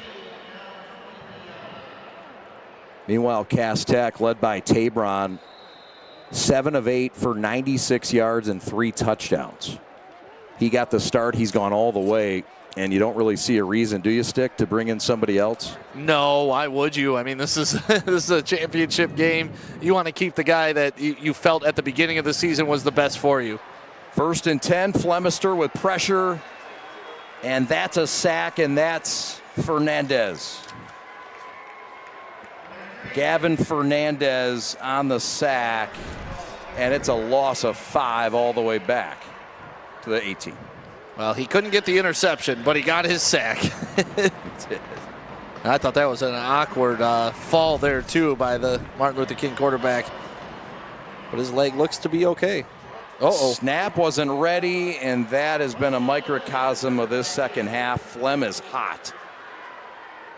And a little miscommunication between his center, Jeremiah Powers, and the sophomore Flemister. Yeah, and King just looks a little shell-shocked right now. I mean, Cass Tech has come out and put it to him. And King, you would think they'd have a little bit more fight and a little bit more comeback in them. Yep. This is a big 3rd down. They need something big to happen soon. 3rd and 20. All the way back to the 13. We'll see what Flemister can do. It's been a Cass Tech front that's provided pressure all kinds of time here. Looking downfield, and it's picked off again. Derek Jackson pointed out to his offensive receiver, hauled it in, and that, by my account, is his 3rd interception of the game. And there's a brawl breaking out of the goal line the other way. Yeah, I said it during the break. When you get a kind of a blowout brewing like this, you're going to get some frustrations, and you see the Cass Tech player pointing at the King player on the field when he made an interception. It kind of reminded me of Kirby Joseph last year when he did it. But you see great tracking of the ball, just a tremendous pick, and then he just points right at the kid trying to tackle him. That's not going to go over well on the sideline, but both these coaches are going to have to understand you got to keep your team composed, whether you're on the side of the winning or the losing. We can't let it go there tonight, boys. Yeah, and I'm sure Marvin Rushing continues to say, hey, look, we're not going to eat the poison. We're not going to eat that rat poison. A lot of talking right now, as always, between these two teams. And Dave Dawson, the associate head coach, you see him, and you can only imagine that he's saying, look, stay focused, boys. This is something we got to stay on point with. Don't lose your emotions. Yeah, and the officials, I mean, they're going to have to start being a little bit tighter with their flags, if they can be. I mean, we've already gotten over 20 flags thrown in this game. But you don't want that to spoil what should be a great moment right now for Cass Tech. Yeah. But you heard Marvin Rushing say, listen, we heard it all offseason. The first matchup, our boys bought in. They were on social media. They had the Twitter fingers going on. And this is kind of a get-right game for them, wanting to prove that first game was a fluke. And for Marvin Rushing, it's wanting to prove that, you know, he wants to win with love this time around, Chad. And that's great for him. It sounds wonderful, doesn't it? Doesn't it sound poetic. beautiful? Marvin Rushing preaching love. But, yeah, look at that. I mean, I don't know how that doesn't get flagged for taunting. Of all the flags we've had, that was not one of them. Yeah, right. When's the last time you saw a player do that? Oh, man. So you see Martin Luther King having a talk with their team and their defense. Time running out despite 7.5 to go in the 3rd. Terrell Patrick indicating some things that he'd like to see differently on the field from the officials. He's in his first year at King, but a bright future ahead with him at the helm. He's been a part of a long tradition with he and his family at King. His father was a part of the program for several years. 15 years on staff. He's waited his turn. He's a former assistant head coach and the offensive coordinator. Guy who was all state, all city at King High School. Was the point guard on the basketball team, Terrell Patrick. Nimble feet. Yep. It looks like he's had enough of talking to the officials tonight. He's done. There he is, Terrell Patrick. 15th year in the program, 14 as an assistant, and in his first as the bench boss, taking over for his buddy Ty Spencer, who's off to East Kentwood. But 94 grad, good year to graduate. All state in football, track his senior year. Went on to play for the Redbirds in Normal, Illinois and Illinois State. Played wide receiver, was a team captain. And notable seasons, how about this? He won the Broyles Award for the top high school assistant coach in the state in 2022, which was a part of their back-to-back title run under Ty Spencer as the bench boss. But Terrell Patrick named the head coach. Says he was a little surprised. His daddy was a coach at King. He's been around this program since he was a ball boy and a baby. He loves this program, and they got the right guy, Terrell Patrick, to run this program. Now, there's still discussions going on the field. Well, another flag got thrown while you were giving the coach profile. Yeah, oh boy. He, I thought he was done talking, but he came back with a vengeance and some flags came out. So I'm assuming this is going to be 15 yards on coach. Oh boy. And here he comes. Coming in. Now he's talking with all the officials, arms around them. Hey, we're all friends here. We all want the same thing. I think he's praying for the officials at this point. And we'll see if that works. But yeah, to this point, I mean, it's been a rough game for Martin Luther King, especially after getting the W earlier in the season. And it looks like they're pushing the teams back off the field. They're going to make sure this thing doesn't get out of hands, and that's a good job by the officials. I mean, this is dragging on a little bit, but I think the officials do need to address what just happened on that interception. I think you're right. And it's taking too much time. Yeah, it's 21-0 right now if you're just tuning in to the prep. Cass Tech over King with 7:34 left to go in the third quarter. It was pretty much a dominant first half by Cass Tech, and they have come out here with 2 interceptions early, setting them up at the 10-yard line with the return, and now the 25. Cass Tech has a chance to push this to 28-0.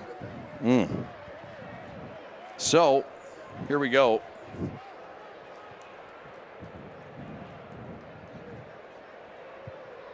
It'll be Cass Tech football, first down and 10 from the 25-yard line, looking to put in another touchdown. They're up 3 right now.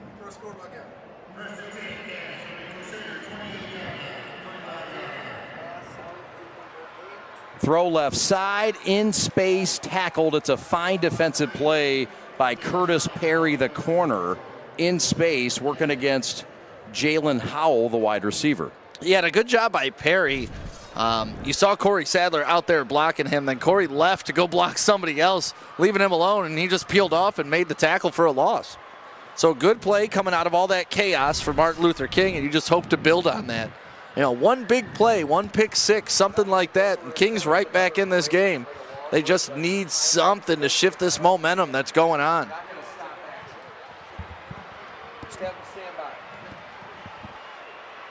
Second and 13, loss of 3 on the play. Donald Tabron, the second in the gun. He's had a fabulous night. Steps up and taken down. The heat, the blitz from both sides. And he's brought down at the 30-yard line.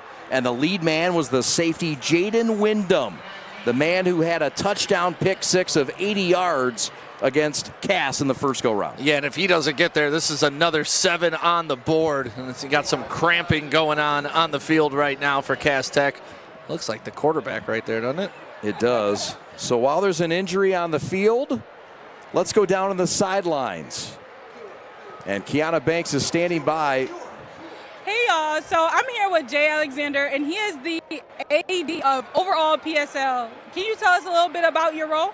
It's a lot. So I'm able to do things like bring the kids out here at Ford Field, which is a great event. And you know, I oversee all 100 schools, K through 12 athletics. So it's a lot, and that can be summed up in just a word. It's a lot. So since it's a lot, can you tell us a little bit about your leadership? Yeah, I guess, you know, my leadership expands to things like this. My goal is to give opportunities to kids that don't normally have them. And so giving them the opportunity to come out here and do their thing is just amazing for us. And then as far as like success, what does success look like in your role? Every kid go to college and participate in sports. That is the bottom line. That's what success looks like. Well, I think we're all shooting for that success. Thank you so much, Mr. Alexander. I appreciate it. And back to you, Chad. All right. Thanks a lot, Kiana. Jay Alexander, Executive Director of the PSL. We thank him for his support and for giving us every championship game in the PSL. And we appreciate him believing in us and what we do and allowing us to do it. Stand-up guy. Yep. Always good to see him. So here we go. Cass Tech in a 3rd and long. This has not happened in a long time. And this is a new quarterback by the name of Corey Sadler Jr., and he's going nowhere. King says, And preseason All-American is on the ground. King means business. They forced a 14 and long. There is a flag down, and we'll await what this is. Yeah, I don't know if he's just calling a late hit and piling on the quarterback here because, see, he's down. It's over. And just more people keep coming in. I don't know if they're calling that, but that's when the flag came in, Chad. Oh, boy. I mean, you do that kind of work if you're King. You spend all that energy on defense. You get the stop, and then you get a personal foul on both teams. Okay, so it's neutralized, the end, 4th down. So it was after the play, too. Okay. Yeah. But, you know, sometimes you wonder, why call it? If it's going to really be offsetting, just let it go, right? Sometimes. Yeah. Like Frozen says, just let it go. All right, we got a field goal attempt coming. It's going to be a 48-yarder. It'd be a career long for George Murillo Sanchez.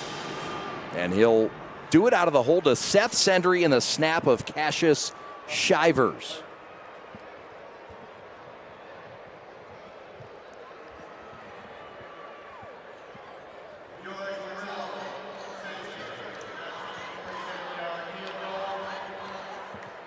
Here we go. Kick is up, and the kick is short. Short and wide left, no good. King dodges a bullet and gets a stop. There is a flag on the play.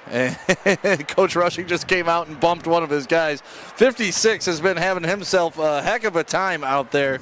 Looking for his name on my sheet right now. Big number 56, Logan Howell. I mean, he has caused some problems.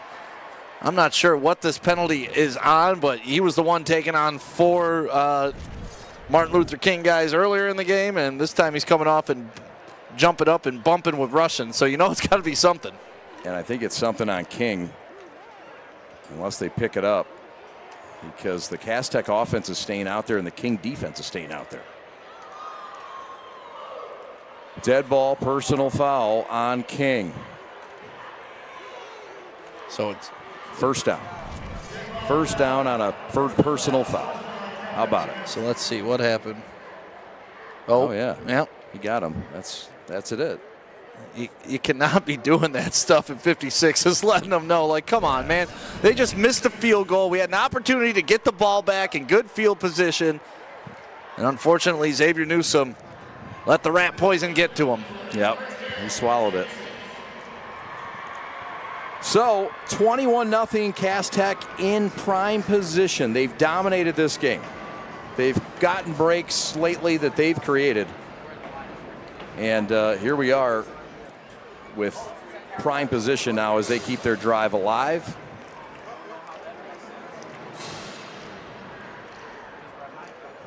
And we saw Corey Sadler sneak in there, a quarterback, for a minute. But it's Tabron, I believe, back in there. No, I'll take that back. It's King football. Okay, after all that, it is King football. So it was post penalty. They did not keep the football. I'm confused. Yeah, I thought that was 4th down. Oh, okay, so they gave him the turnover. They said after the play, yep, so okay. They took it back 15 after the possession. So he didn't cost them the possession. They still Right. missed the field goal. He just cost them 15 yards of field position. Okay. Not as bad, but still not ideal. No, certainly not. It is a stop for King. They've got the football and a lot of work to do. Not a lot to really talk about offensively. Cass Tech has been the talk defensively. And Cameron Summerhour, one of their linebackers, comes and makes a pop that you could hear up here high atop Ford Field. Yeah, it was like he ran into a brick wall. And like we said earlier in the game, Summerhour just seems to be always around the ball. When we've called Cass Tech games, he's always a guy that just pops to the top of the list when it comes to tackling and making those big hits. Been a part of that linebacking core since his sophomore year on varsity. Big part of this program and their rise under Marvin Rushing. Rushing took him to the semifinals back in year number 1 before losing to Belleville by just a point, 29-28. Last year they lost to the eventual state champions in the 2nd round, Southfield. Pass nearly picked, jumped by Sadler, and that'll force a 4th down. Oh, Corey Sadler almost had himself a pick 6, and he's feeling it right now. He's going to go back and return this punt, but what a great jump on this football. They were running just a little bit out pass, and he saw it from a mile away and cut on it. Yes, sir. Punting time. I mean, the average yards per play, here's a nice look at it. Just Corey Sadler coming out of nowhere. He closed on that. You want your wide receiver kind of to work his way back to the quarterback so that doesn't happen. If you're just standing stagnant, you give the DB an opportunity to do that. Oh, high punt. Blocked in the end zone, and that's a safety. And that saved 6 points, or at least 4 of them right there. Oh, boy. It's gone from bad to worse. That one has put Rontrez McLeod, the punter, into the end zone. 2 point, 23-20. Cass Tech now leads. Yeah, I mean, it was a high snap. He did a good job trying to control it, but by that time, Cass Tech was already all over him, and there was nothing that he could do.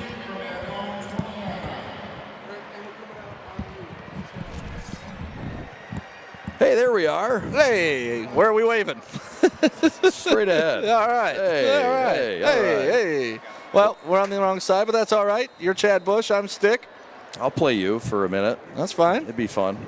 We got Rob Hunter. There's the Hunt Man in the camera. He tried to dodge it. No, there's no dodging the Hunt Man. We want to get you in front of the band. We want to come out. You do a solo, man. Yeah. Got a great crew tonight. Glad they're with us. And it's been double the fun here at Ford Field. Chad Bush and Sam Stick Day with you on the air along with Kira Banks. And after the safety now, we got King to kick it off, and Cass Tech will keep the football.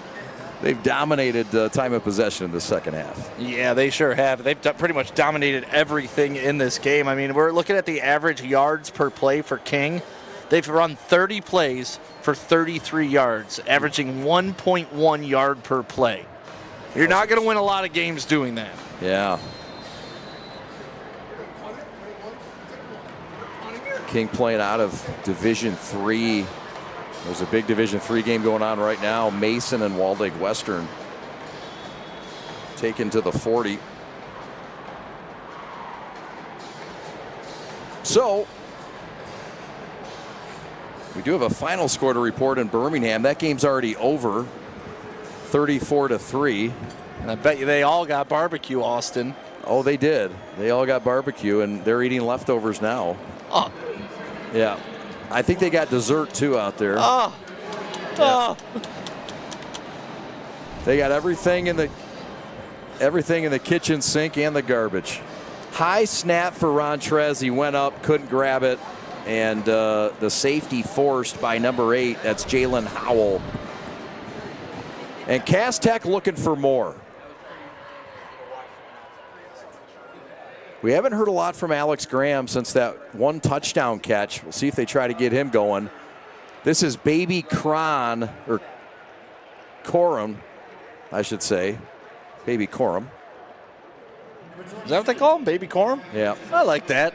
I compared him to Doug Martin earlier, the muscle hamster. No, that works too. I just love that nickname. Like that too. The muscle hamster nickname needs to be brought back to somebody. So we're going to start it here tonight. All right. I like the muscle hamster. We had beef stew earlier for King. And this one's, I like yours. Well, the freshman has been in control for Cass Tech. He got the nod. Give Cass credit. I mean, it takes some guts to have a freshman play. But to put him in a game like this, when there's been a couple other guys competing for the job, got to give credit to Marvin Rushing Jr. for making that decision. It has worked out well. 8 of 9 tonight for Donald Tabron II for 93 yards and 3 touchdowns and no interceptions. Just a very good decision maker. Pretty good for a 9th grader. Yeah, I mean, anytime you can get a freshman playing at this elite level, it's going to be interesting, and it's always fun to watch them. I mean, that's how we started watching Corey Sadler, right? Freshman year, first game against Southfield A&T. It's like, who is this freshman running all over people? And here we are 3 years later, marveling at his talent still. Yeah. All right, 2:21 to go We'll step aside in Detroit, Ford Field. Thanks for watching. We're the Prep. Subscribe, follow, share. We're bringing you Detroit's best tonight and the city championship, the finale, right after these.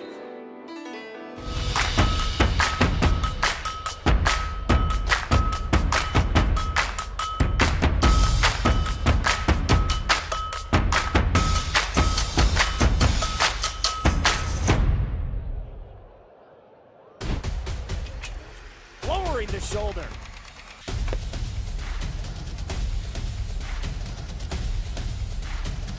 Swing and a miss. McKinley scores!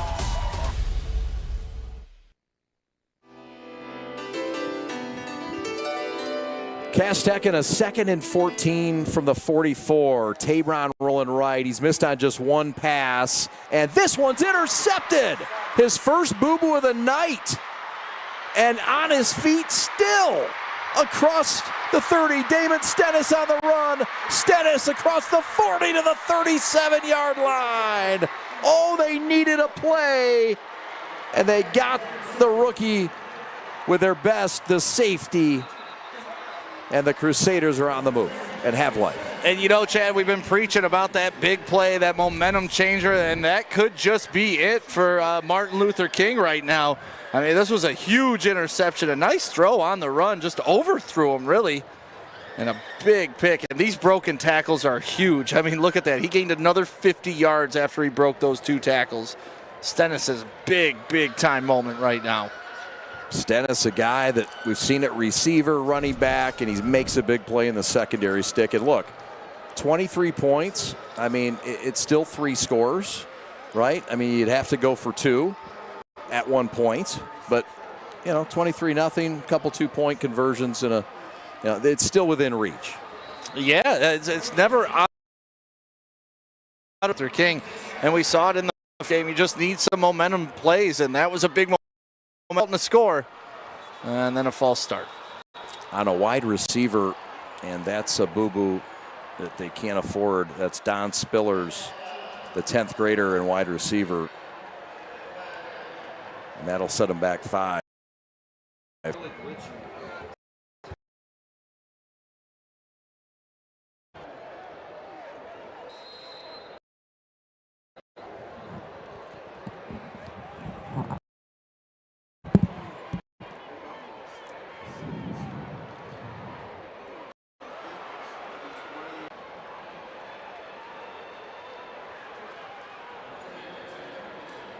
So they'll mark it at the 22. Rodgers with the longest run of the night for King.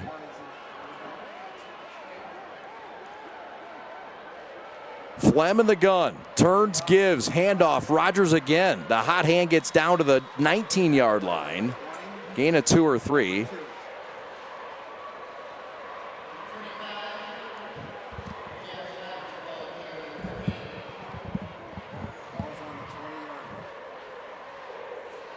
So they'll call it 2nd down and 8. King trying to come back.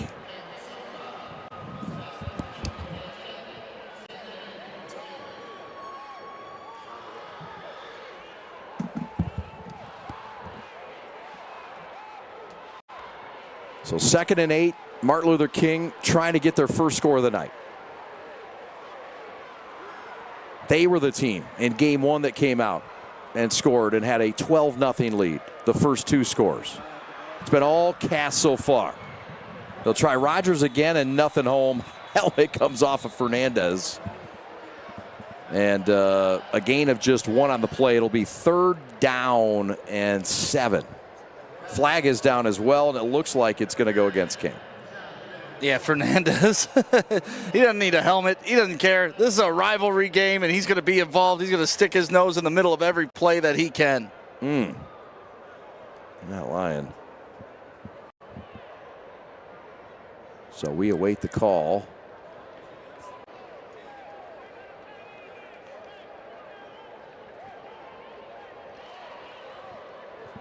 Face mask, it looks like.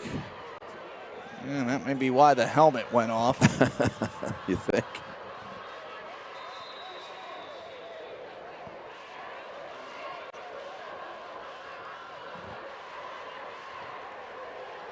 So it'll be 2nd down and 12.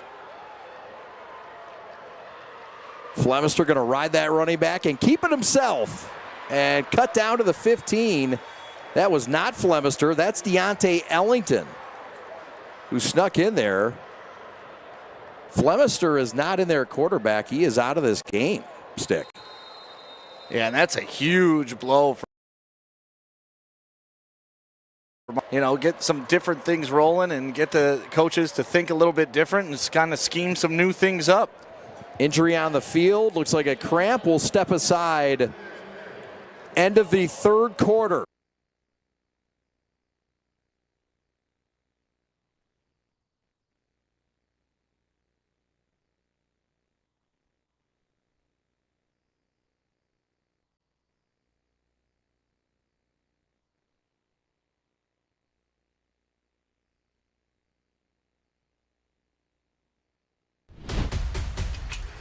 Lowering the shoulder.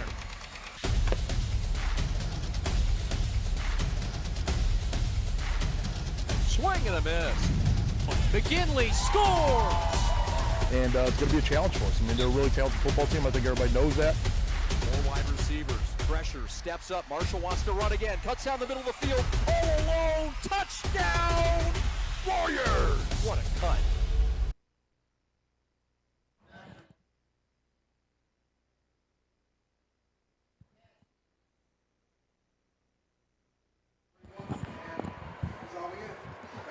All right, welcome back. We apologize for the technical difficulties. There have been a couple of scores since we left you. It was King with a touchdown run, and they got on the board with their first touchdown. It was from their quarterback, their new quarterback that's come in. Daryl Flemister has been kicked out of this game. He's been disqualified, and so that's why he's out of the contest. But they got a touchdown run from the guy who replaced him in Ellington. Deontay Ellington came in at quarterback. He ran for 16 yards, scored. 2-point conversion, no good. The ensuing kickoff, Alex Graham took it 80 yards to the house. And the future Buffalo of Colorado gave Cass Tech a 29-6 lead. The extra point by George Murillo Sanchez was good. And where we sit now, Stick, 30-6, Cass Tech over King. Yeah, you thought King had an opportunity after they scored, but then Cass Tech immediately taking it back down. But you get a big pass interference call here.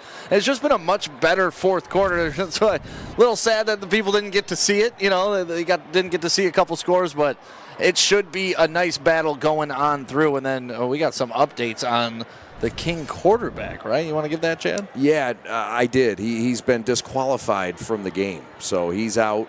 And Daryl Flemister kicked out of the game, and we don't know why, but they've had to roll with a couple different quarterbacks.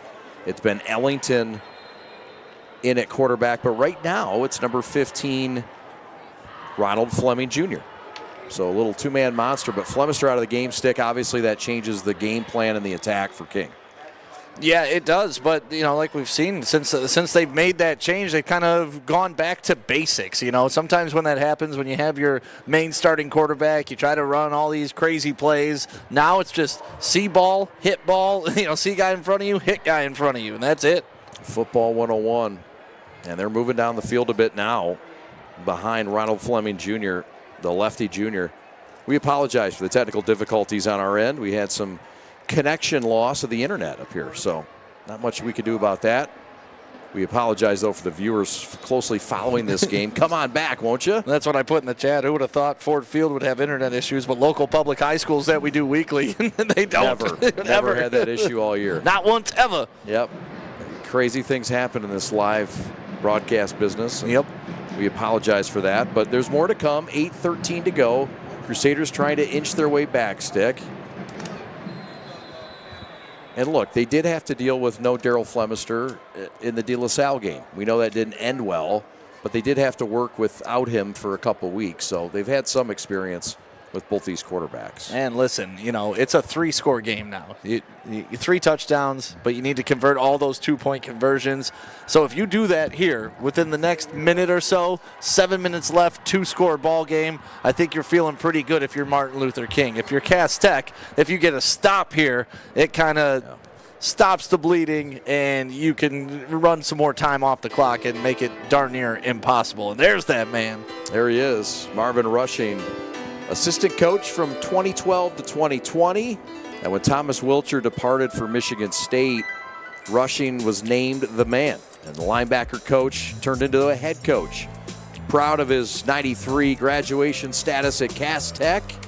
And he went to Eastern Michigan, played linebacker for the Hurons, and led Cass Tech to the regional championship win in 2022. He took this team to the semis against Belleville, lost by a point in his first season. He's got them playing well now, Stick, and it's the right time to have your boys ready. It's a big, different-looking team than what we saw in Week 1 in Rockford. Yeah, and, he took the full brunt of that loss, too. He said that was on me. It was some clock management issues. I didn't play it the right way, and that's what you love about Rushing. You're always going to get the truth, whether he's coming down on himself or his players, He's going to hold somebody accountable. That's right. Back to pass, rolls out. This is Fleming, and he's going to be taken down short of the first down marker. It's going to be 4th and about 4. Taken down by Brian Stovall Jr., the outside linebacker at 6'2", 206. Yeah, Stovall able to close on the quarterback there and making sure that he doesn't pick up the first down. They were a little quick to pull that down, I thought. He had some more time. He could have let the play develop just a little bit more. But, when you haven't been in the game, you're not used to the rhythm, sometimes it's coming at you a little faster than you think. Yeah, got a chance to see the Cass Tech sidelines. Saw one of my former teammates, Deshaun Franklin. Jelly Roll, one of the best defensive linemen I ever played with at Wayne State, the defensive line coach for Cass Tech, formerly of Southfield. All right, 4th down and 4 for King. Handoff left side. Henry fights forward, and I don't know if he got it. I don't think he did, Stick. No, it looks like they're going to mark him about a yard short, so that's a big stop for Cass Tech. They get the ball back, leading 20 by 24 points now, and they can salt this game away with a nice drive. Tayshawn Henry, and he's taken down by big 56. That's Logan Howell at 6'3", 313. One of the guys that you were raving about earlier about his emotions and being a tough player, and he certainly is. And looks like we got some cramps starting to happen. It happens on this turf, doesn't it? Every dang time. Either the first game of the year or a turf game, you're going to get yourself some cramps. Yeah, and a championship game. You know why? Because these kids are leaving it all out on the field, and a rivalry championship game. I mean, like you said, these two teams, the last 2 times they played, it's split. One won the championship last year. King won it during the regular season this year. So this is kind of a rubber match from the last 2 games. A lot riding on it. Sure is. There you see the cheerleaders, the band, all kinds of clubs attached to this rivalry. Somebody's going to be boasting tonight. Looks like Cass is in the driver's seat. Seth Sendry, the senior, is checked in at quarterback. Donald Tabron's work is done, and it was done well. Handoff, and this is Jalen Spates, reserve running back. Marvin Rushing is called off the Dogs with 6:30 to go. And you like that. It's a championship game. It's a rivalry game. And you want to get all your players involved in it. The guys that put in the work and practice every week, the scout team guys, the backup guys, they deserve to be a part of this historic rivalry between these two schools, and it's good to see them get some run. Sendry's in there. Remember last year he had that touchdown catch from Corey Sadler that was the game winner late in that game. But Tabron has come in and taking control of this job tonight. Sendry just a little bit outside on that pass, and then you get to see the youth playing here, having a good time at Ford Field. How fun. You get to get that close for a high school game in this beautiful arena and field.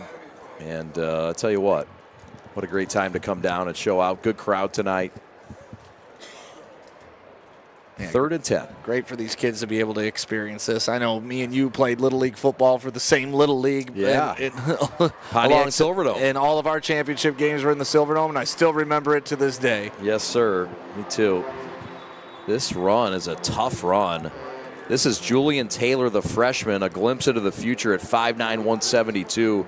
You see the skills there by Taylor, and that's why they're so high on this kid. Yeah, he's a thick young man coming in as a freshman. You can see that. He's got those big thighs, so when he's churning those up and down the field, it's tough to bring him down. Nice cut back there, too, and then all the way across the field. Slippery, huh? Yeah, good balance. Finally, Beef Stew says, man, that's enough. That's freshman on freshman crime there. Yeah, they'll be seeing each other for a long time. Uh-huh. Time winding down, 5 minutes to go. Don't forget, we got the G of the game coming up. Kiana Banks will tell us who that is. Dance squad showing out. Some folks to think about. I know we've got the voting crew. Sonnenberg is not voting for who Stick is voting for. Really? So we're going to have, and he said it's not even close. Well, it is close. It is close. Now I know why he's picking that person, and yeah, it's tough to argue, but wait a minute. I mean, also that guy. Hey, wait a minute. I got a different guy. Austin also agrees with me. I don't agree with any of you. Who do you got? I got this guy. No. Hold on. No, you didn't see the right guy. Yeah. That guy. Oh. How about his numbers? I also look up his numbers. Yeah. I mean, it's pretty efficient. Yeah. I mean, how much more efficient do you get than this guy? He's no Jared Goff, Mr. Perfect. That's right. The numbers on the quarterback, Donald Tabron the second, 8 of 10 for 93 yards and 3 touchdowns. That's pretty good. How about, okay, that's one case. The other argument is for Alex Graham. 2 touchdowns in this game. He had the 28-yard touchdown reception. And then he had an interception return for 80 yards for a touchdown. A kickoff return for 80 yards, pardon me, while the folks were away. And Jackson had 3 interceptions in this game. So there's some candidates. Do we got the 3 Gs? Oh, it was blocked. Sendry's punt is blocked and picked up, and Beef Stew is flattened. How about that play? That was Sendry, too, delivering that hit. Wow. Okay. That got the sideline fired up. What in the world happened there? Man, that was some dramatic stuff. Okay, so King will take over, but we got to see that again. This was a blocked punt. Picked up by King, and then Sendry comes over and lays the lumber. You're going to block me, I'm going to hit you. Punt block, picked up, and boom. All right, something like that. 4:31 left, King takes over, and back out there is the quarterback replacement in Ellington. Flemister's been ejected from this game. That was early in the third during one of those tussles.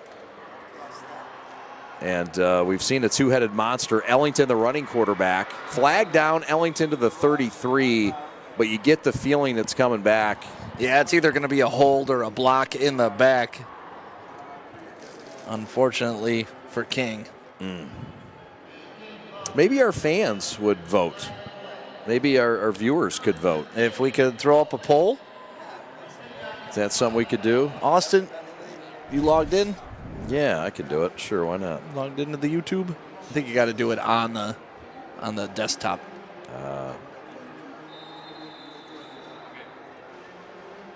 Well, we could just have the people type in their vote, too. Yeah. You know. Do you want Derek Jackson the second? Do you want Alex Graham? Or your guy? Donald Tabron the second. I mean, you got all kinds of choices. So you got number 19, number 3, well, let's give number them 7. Let's give them all their different numbers. Don Tabron the second had a big day, 8 of 10, 100 yards, 3 touchdowns, no interceptions. Yep. Freshman playing the quarterback position, controlled the game. Alex Graham had the first touchdown of the game on a big screen and a kickoff return for a touchdown. 2 touchdowns. Yep. Pretty big game. Huge game. And then Derek Jackson had 3 interceptions. Those 3 interceptions were pretty big. Big interceptions. At least 2 of them were hugely impactful. And some tough choices. The people will tell us who they think. The 3 picks for Jackson, coach says. Yeah, hard to argue with him. We got Alex Graham, 2 for Graham. Okay. A couple for Jackson. We love the votes. Tabron coming in. Uh-huh. All right. Jackson. King trying to make one last push. The throwing quarterback is in. Fleming, he's got a man downfield. Caught! 10-5! Fumble! Touchdown! How about it? A wild, wacky play that ends with a Damon Stennis touchdown. It looks like pass interference one way, but how about this throw and catch? Fleming to Stennis. Yeah, there you see Stennis just come down with it, and then a nice punch out at the end. Stennis lucky enough to fall back on that ball, but Cassius Shivers coming in. That's the guy I gave a shout out to earlier. Great catch, double coverage, stayed on his feet. There you go, a 2-point conversion. Touchdown's good, penalty on Cass Tech. And with 2:49 to go, King will look to try to make this a 16-point game if they can get the 2-point conversion. Again, they're rolling without their starting quarterback. And the last time they had to roll without their starting quarterback, they took their only L of the year against De La Salle in week 2, 35-13. In the gun, Fleming, rolling. And he's going to roll in the end zone for a 2-point conversion. So 30-14, a 2-touchdown game and 2 points. But King's got to feel better about themselves getting into the end zone with their backup quarterbacks. Yeah, if nothing else, it looks better on the scoreboard, right? You got a chance to recover an onside kick here, get the ball back, but man, what an effort by Stennis. Pass interference. And then to get on it all around, some heady plays. Shivers with a nice play. Yeah, you know, it's one of those you want to put on the highlight reel, but then at the end you got the ball punched out, and you're like, oh, okay, maybe I shouldn't put that on there. And you know what? Both quarterbacks, Fleming through the air and Ellington on the ground, have done decent in reserve. I mean, you know, for not expecting to play, they've been able to move the football a little bit in chunks, but not enough tonight. Yeah, through the air. I mean, they're still 4 of 12 with 3 interceptions. It's tough. Right. You know, I guess I got only short-term memory for me. I remember the last play. They have looked better, but yeah, those 3 interceptions are tough to overcome. Indeed, indeed. So, Cass Tech with 2:49 to go. Austin's putting his own vote in the chat. Oh, that's not fair. That's not even fair. And thank you to everybody in the chat for participating and liking and subscribing to the prep. Oh, man. We love being able to call these types of football games. We live for it. Is this our 4th or 5th Cass King game? I think it's our 4th championship game. Man, we've called a couple regular season ones too, so it's always so fun when these schools get to match up. We love doing it, and we'll do it again next Friday. And we'll be at Byron Center. Byron Center was taking on Muskegon tonight. And Byron Center in the polls, some folks have got them Division II in the top 5, and some folks have them, I think, all the way up to 2. But we're looking forward to getting over to the left side of the state. It's in the Grand Rapids area, and we were there to start the year with Cass Tech and Rockford. And now we're going back, and we appreciate the opportunity here in Detroit. We appreciate it next week on the west side of the state. Championship football on the prep tonight. Congratulations to Detroit Central and head coach Jimmy Macon for taking home the title. They knock off the Tars of Denby earlier tonight. An onside kick and a bullet kicked right at Alex Graham. Or excuse me, that's not Graham. That's 27. And good hands by Jalen Spates, the reserve running back. And just got a text from Dr. Darius. Son Darius Summers, number 17, plays for Cass Tech. Okay. It's always good to hear from the doctor. Great to hear from him. Fresh off the Chauncey Billups Hall of Fame induction. Okay. Well, there's quite a fever here. A lot of excitement for the guys in green and the girls in green across the way. You see it there.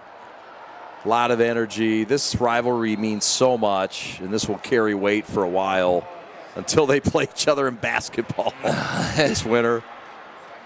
So here comes Seth Sendry and Cass Tech to try to close this thing out and put the baby to bed. 2:48 to go from Ford Field.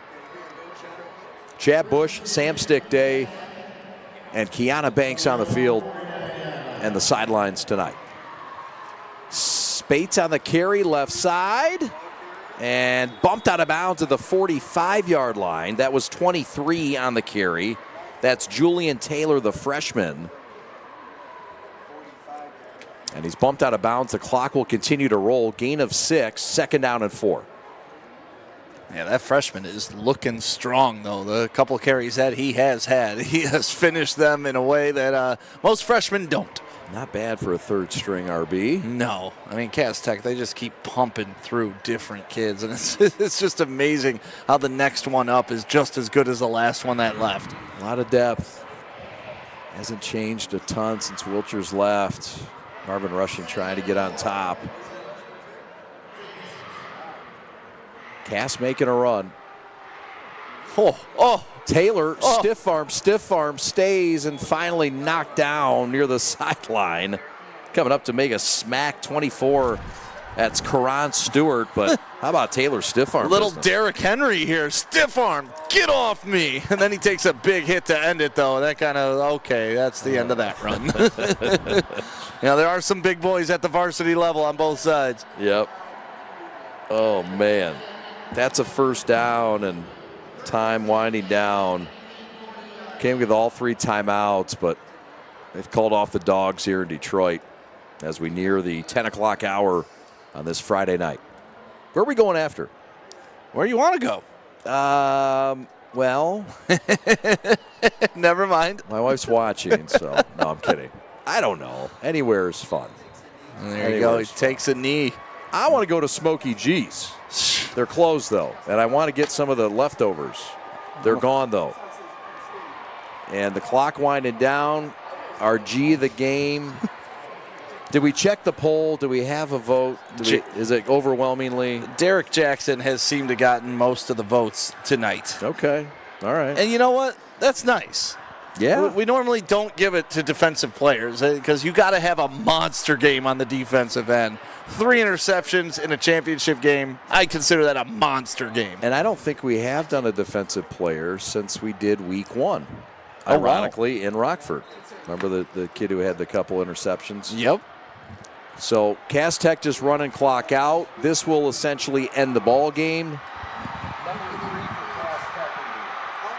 G of the game is number 3 for Cass Tech. And there it is.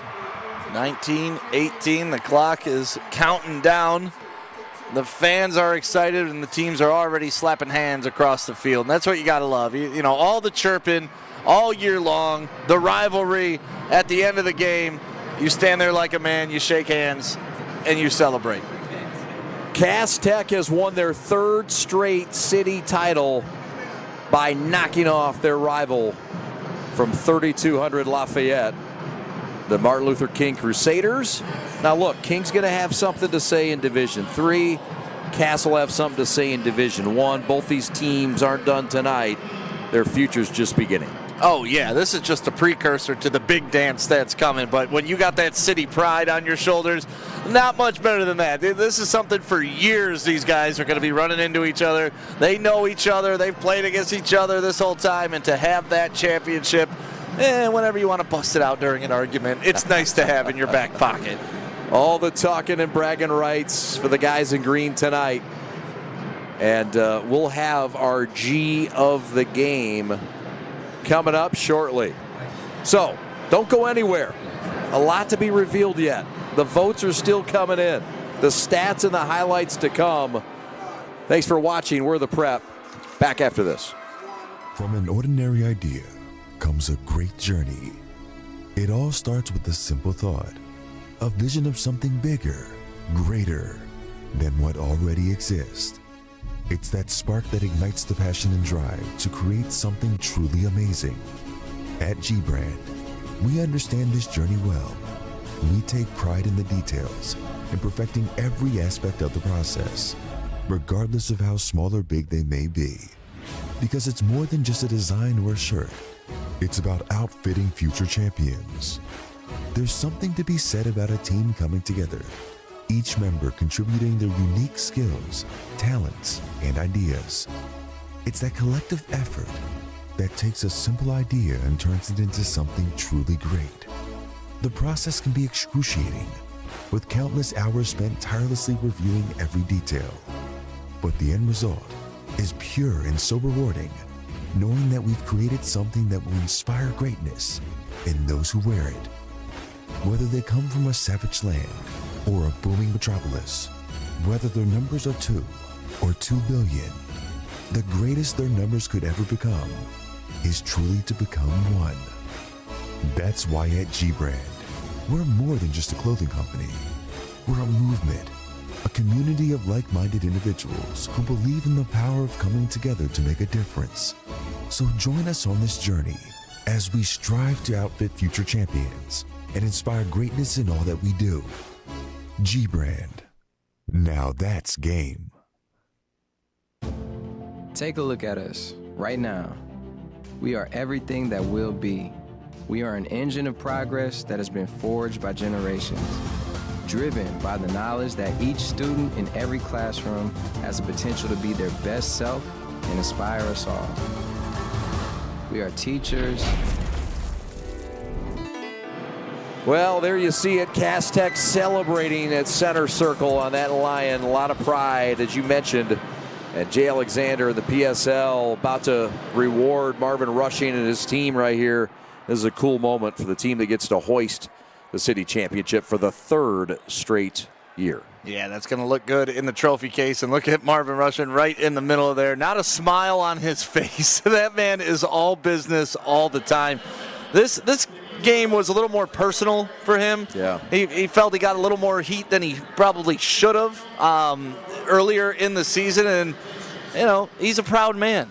And tonight I think he proved that he's right where he belongs. There's not much you can do to knock his coaching style. You may not agree with some of the things that he does, but this guy looks out for his young men. He teaches them to be better men, and he teaches them to be better football players. So I got nothing but high praise for that guy as a coach. I would love him coaching my son. Yeah, and he got his guys ready tonight. I mean, they were ready from the jump. They didn't have to come from behind. They came out, started swinging, made the first swing.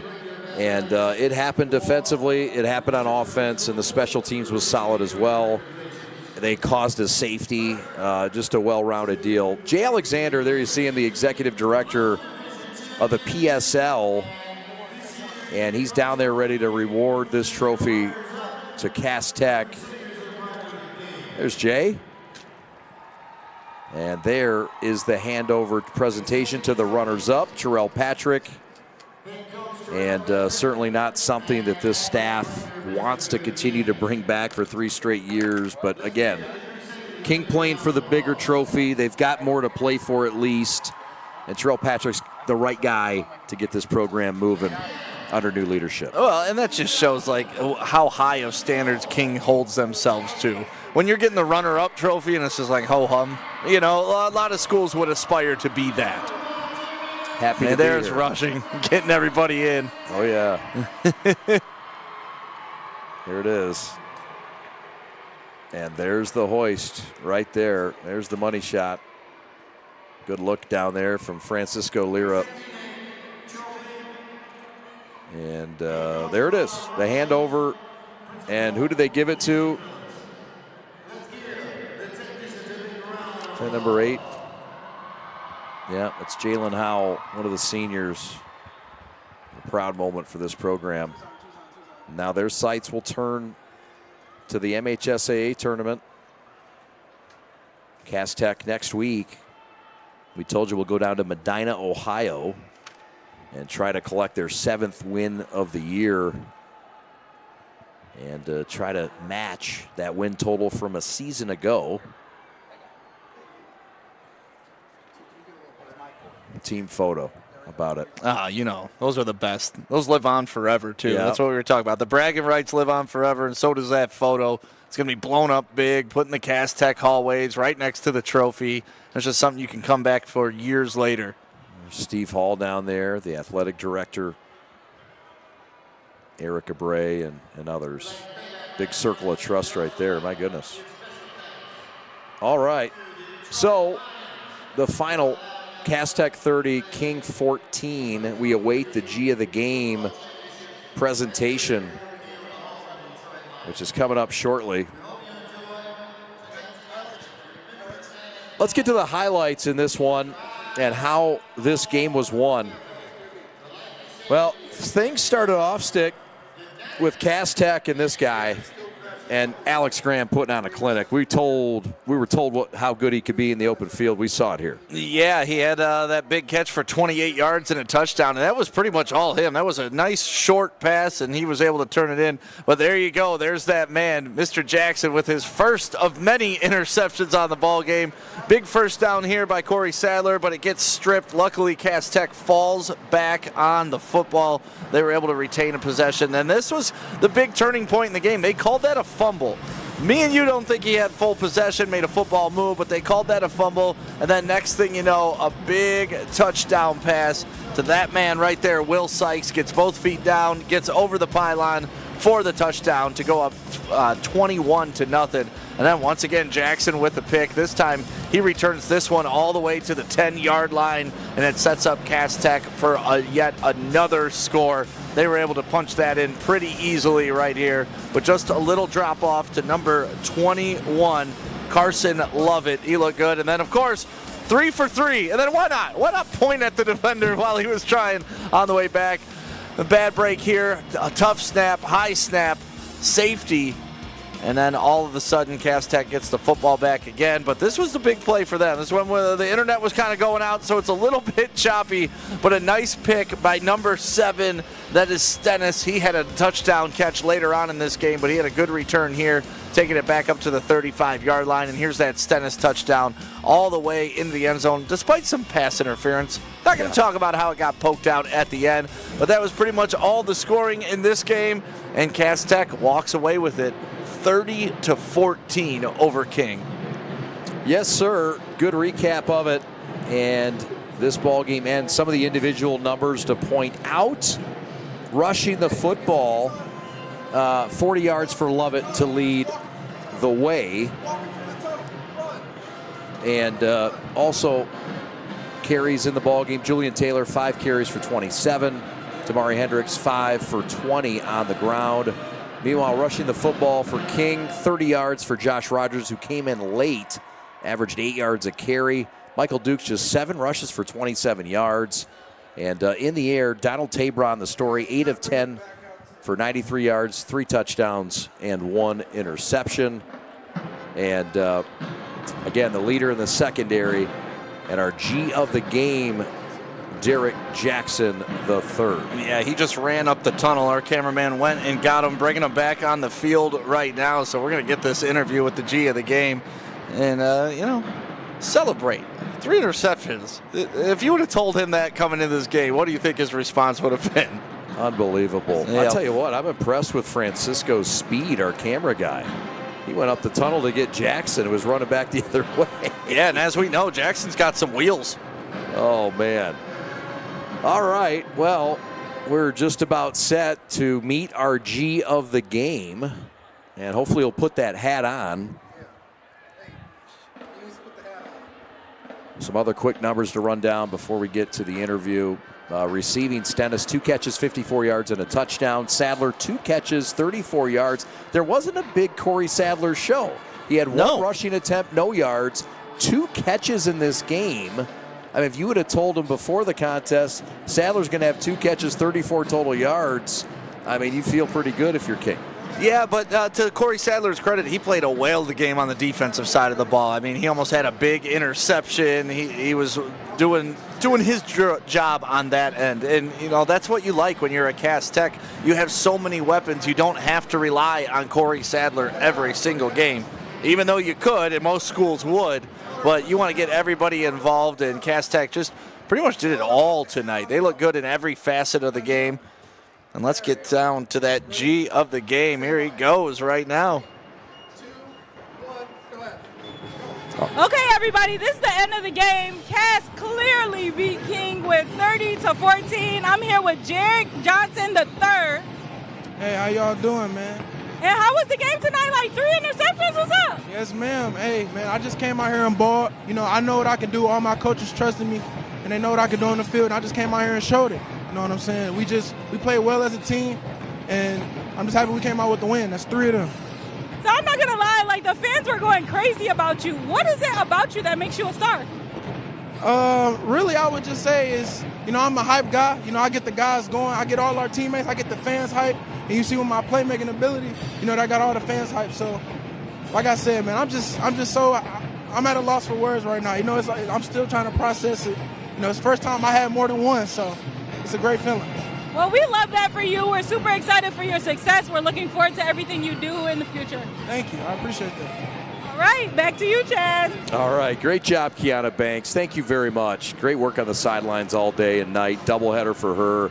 And we appreciate Kiana Banks doing a fine job. Congratulations to Derek Jackson III on his G of the game, the 3 picks. Several deserving folks stick, but Derek Jackson got it and grabbed that hat, put it on, and said, this is mine tonight. Yeah, and he deserves it. And it's always fun to give it to a defensive player. We talk about it. I mean, we've given out 2 to defensive players this entire season. So you got to make a statement, and he definitely did that. 3 interceptions in the city championship game. I mean, that's near Al Bundy status. Like 4 touchdowns, Polk High. He's going to talk about that for many years to come. Yes, sir. What a great night. Couldn't do it without our outstanding crew who did it through 2 games. And we really appreciate this hardworking crew. Christian Jackson, your executive producer. Evan Westfall on replay. Westy. Rob Hunter, the Hunt Man, on graphics, on audio. Dom Michella. John Marsh on camera 1. Nate Moynihan on camera 2. Francisco Leva on camera 3. Mike Batchus on camera 4. Craig Patterson on the parabola and on audio.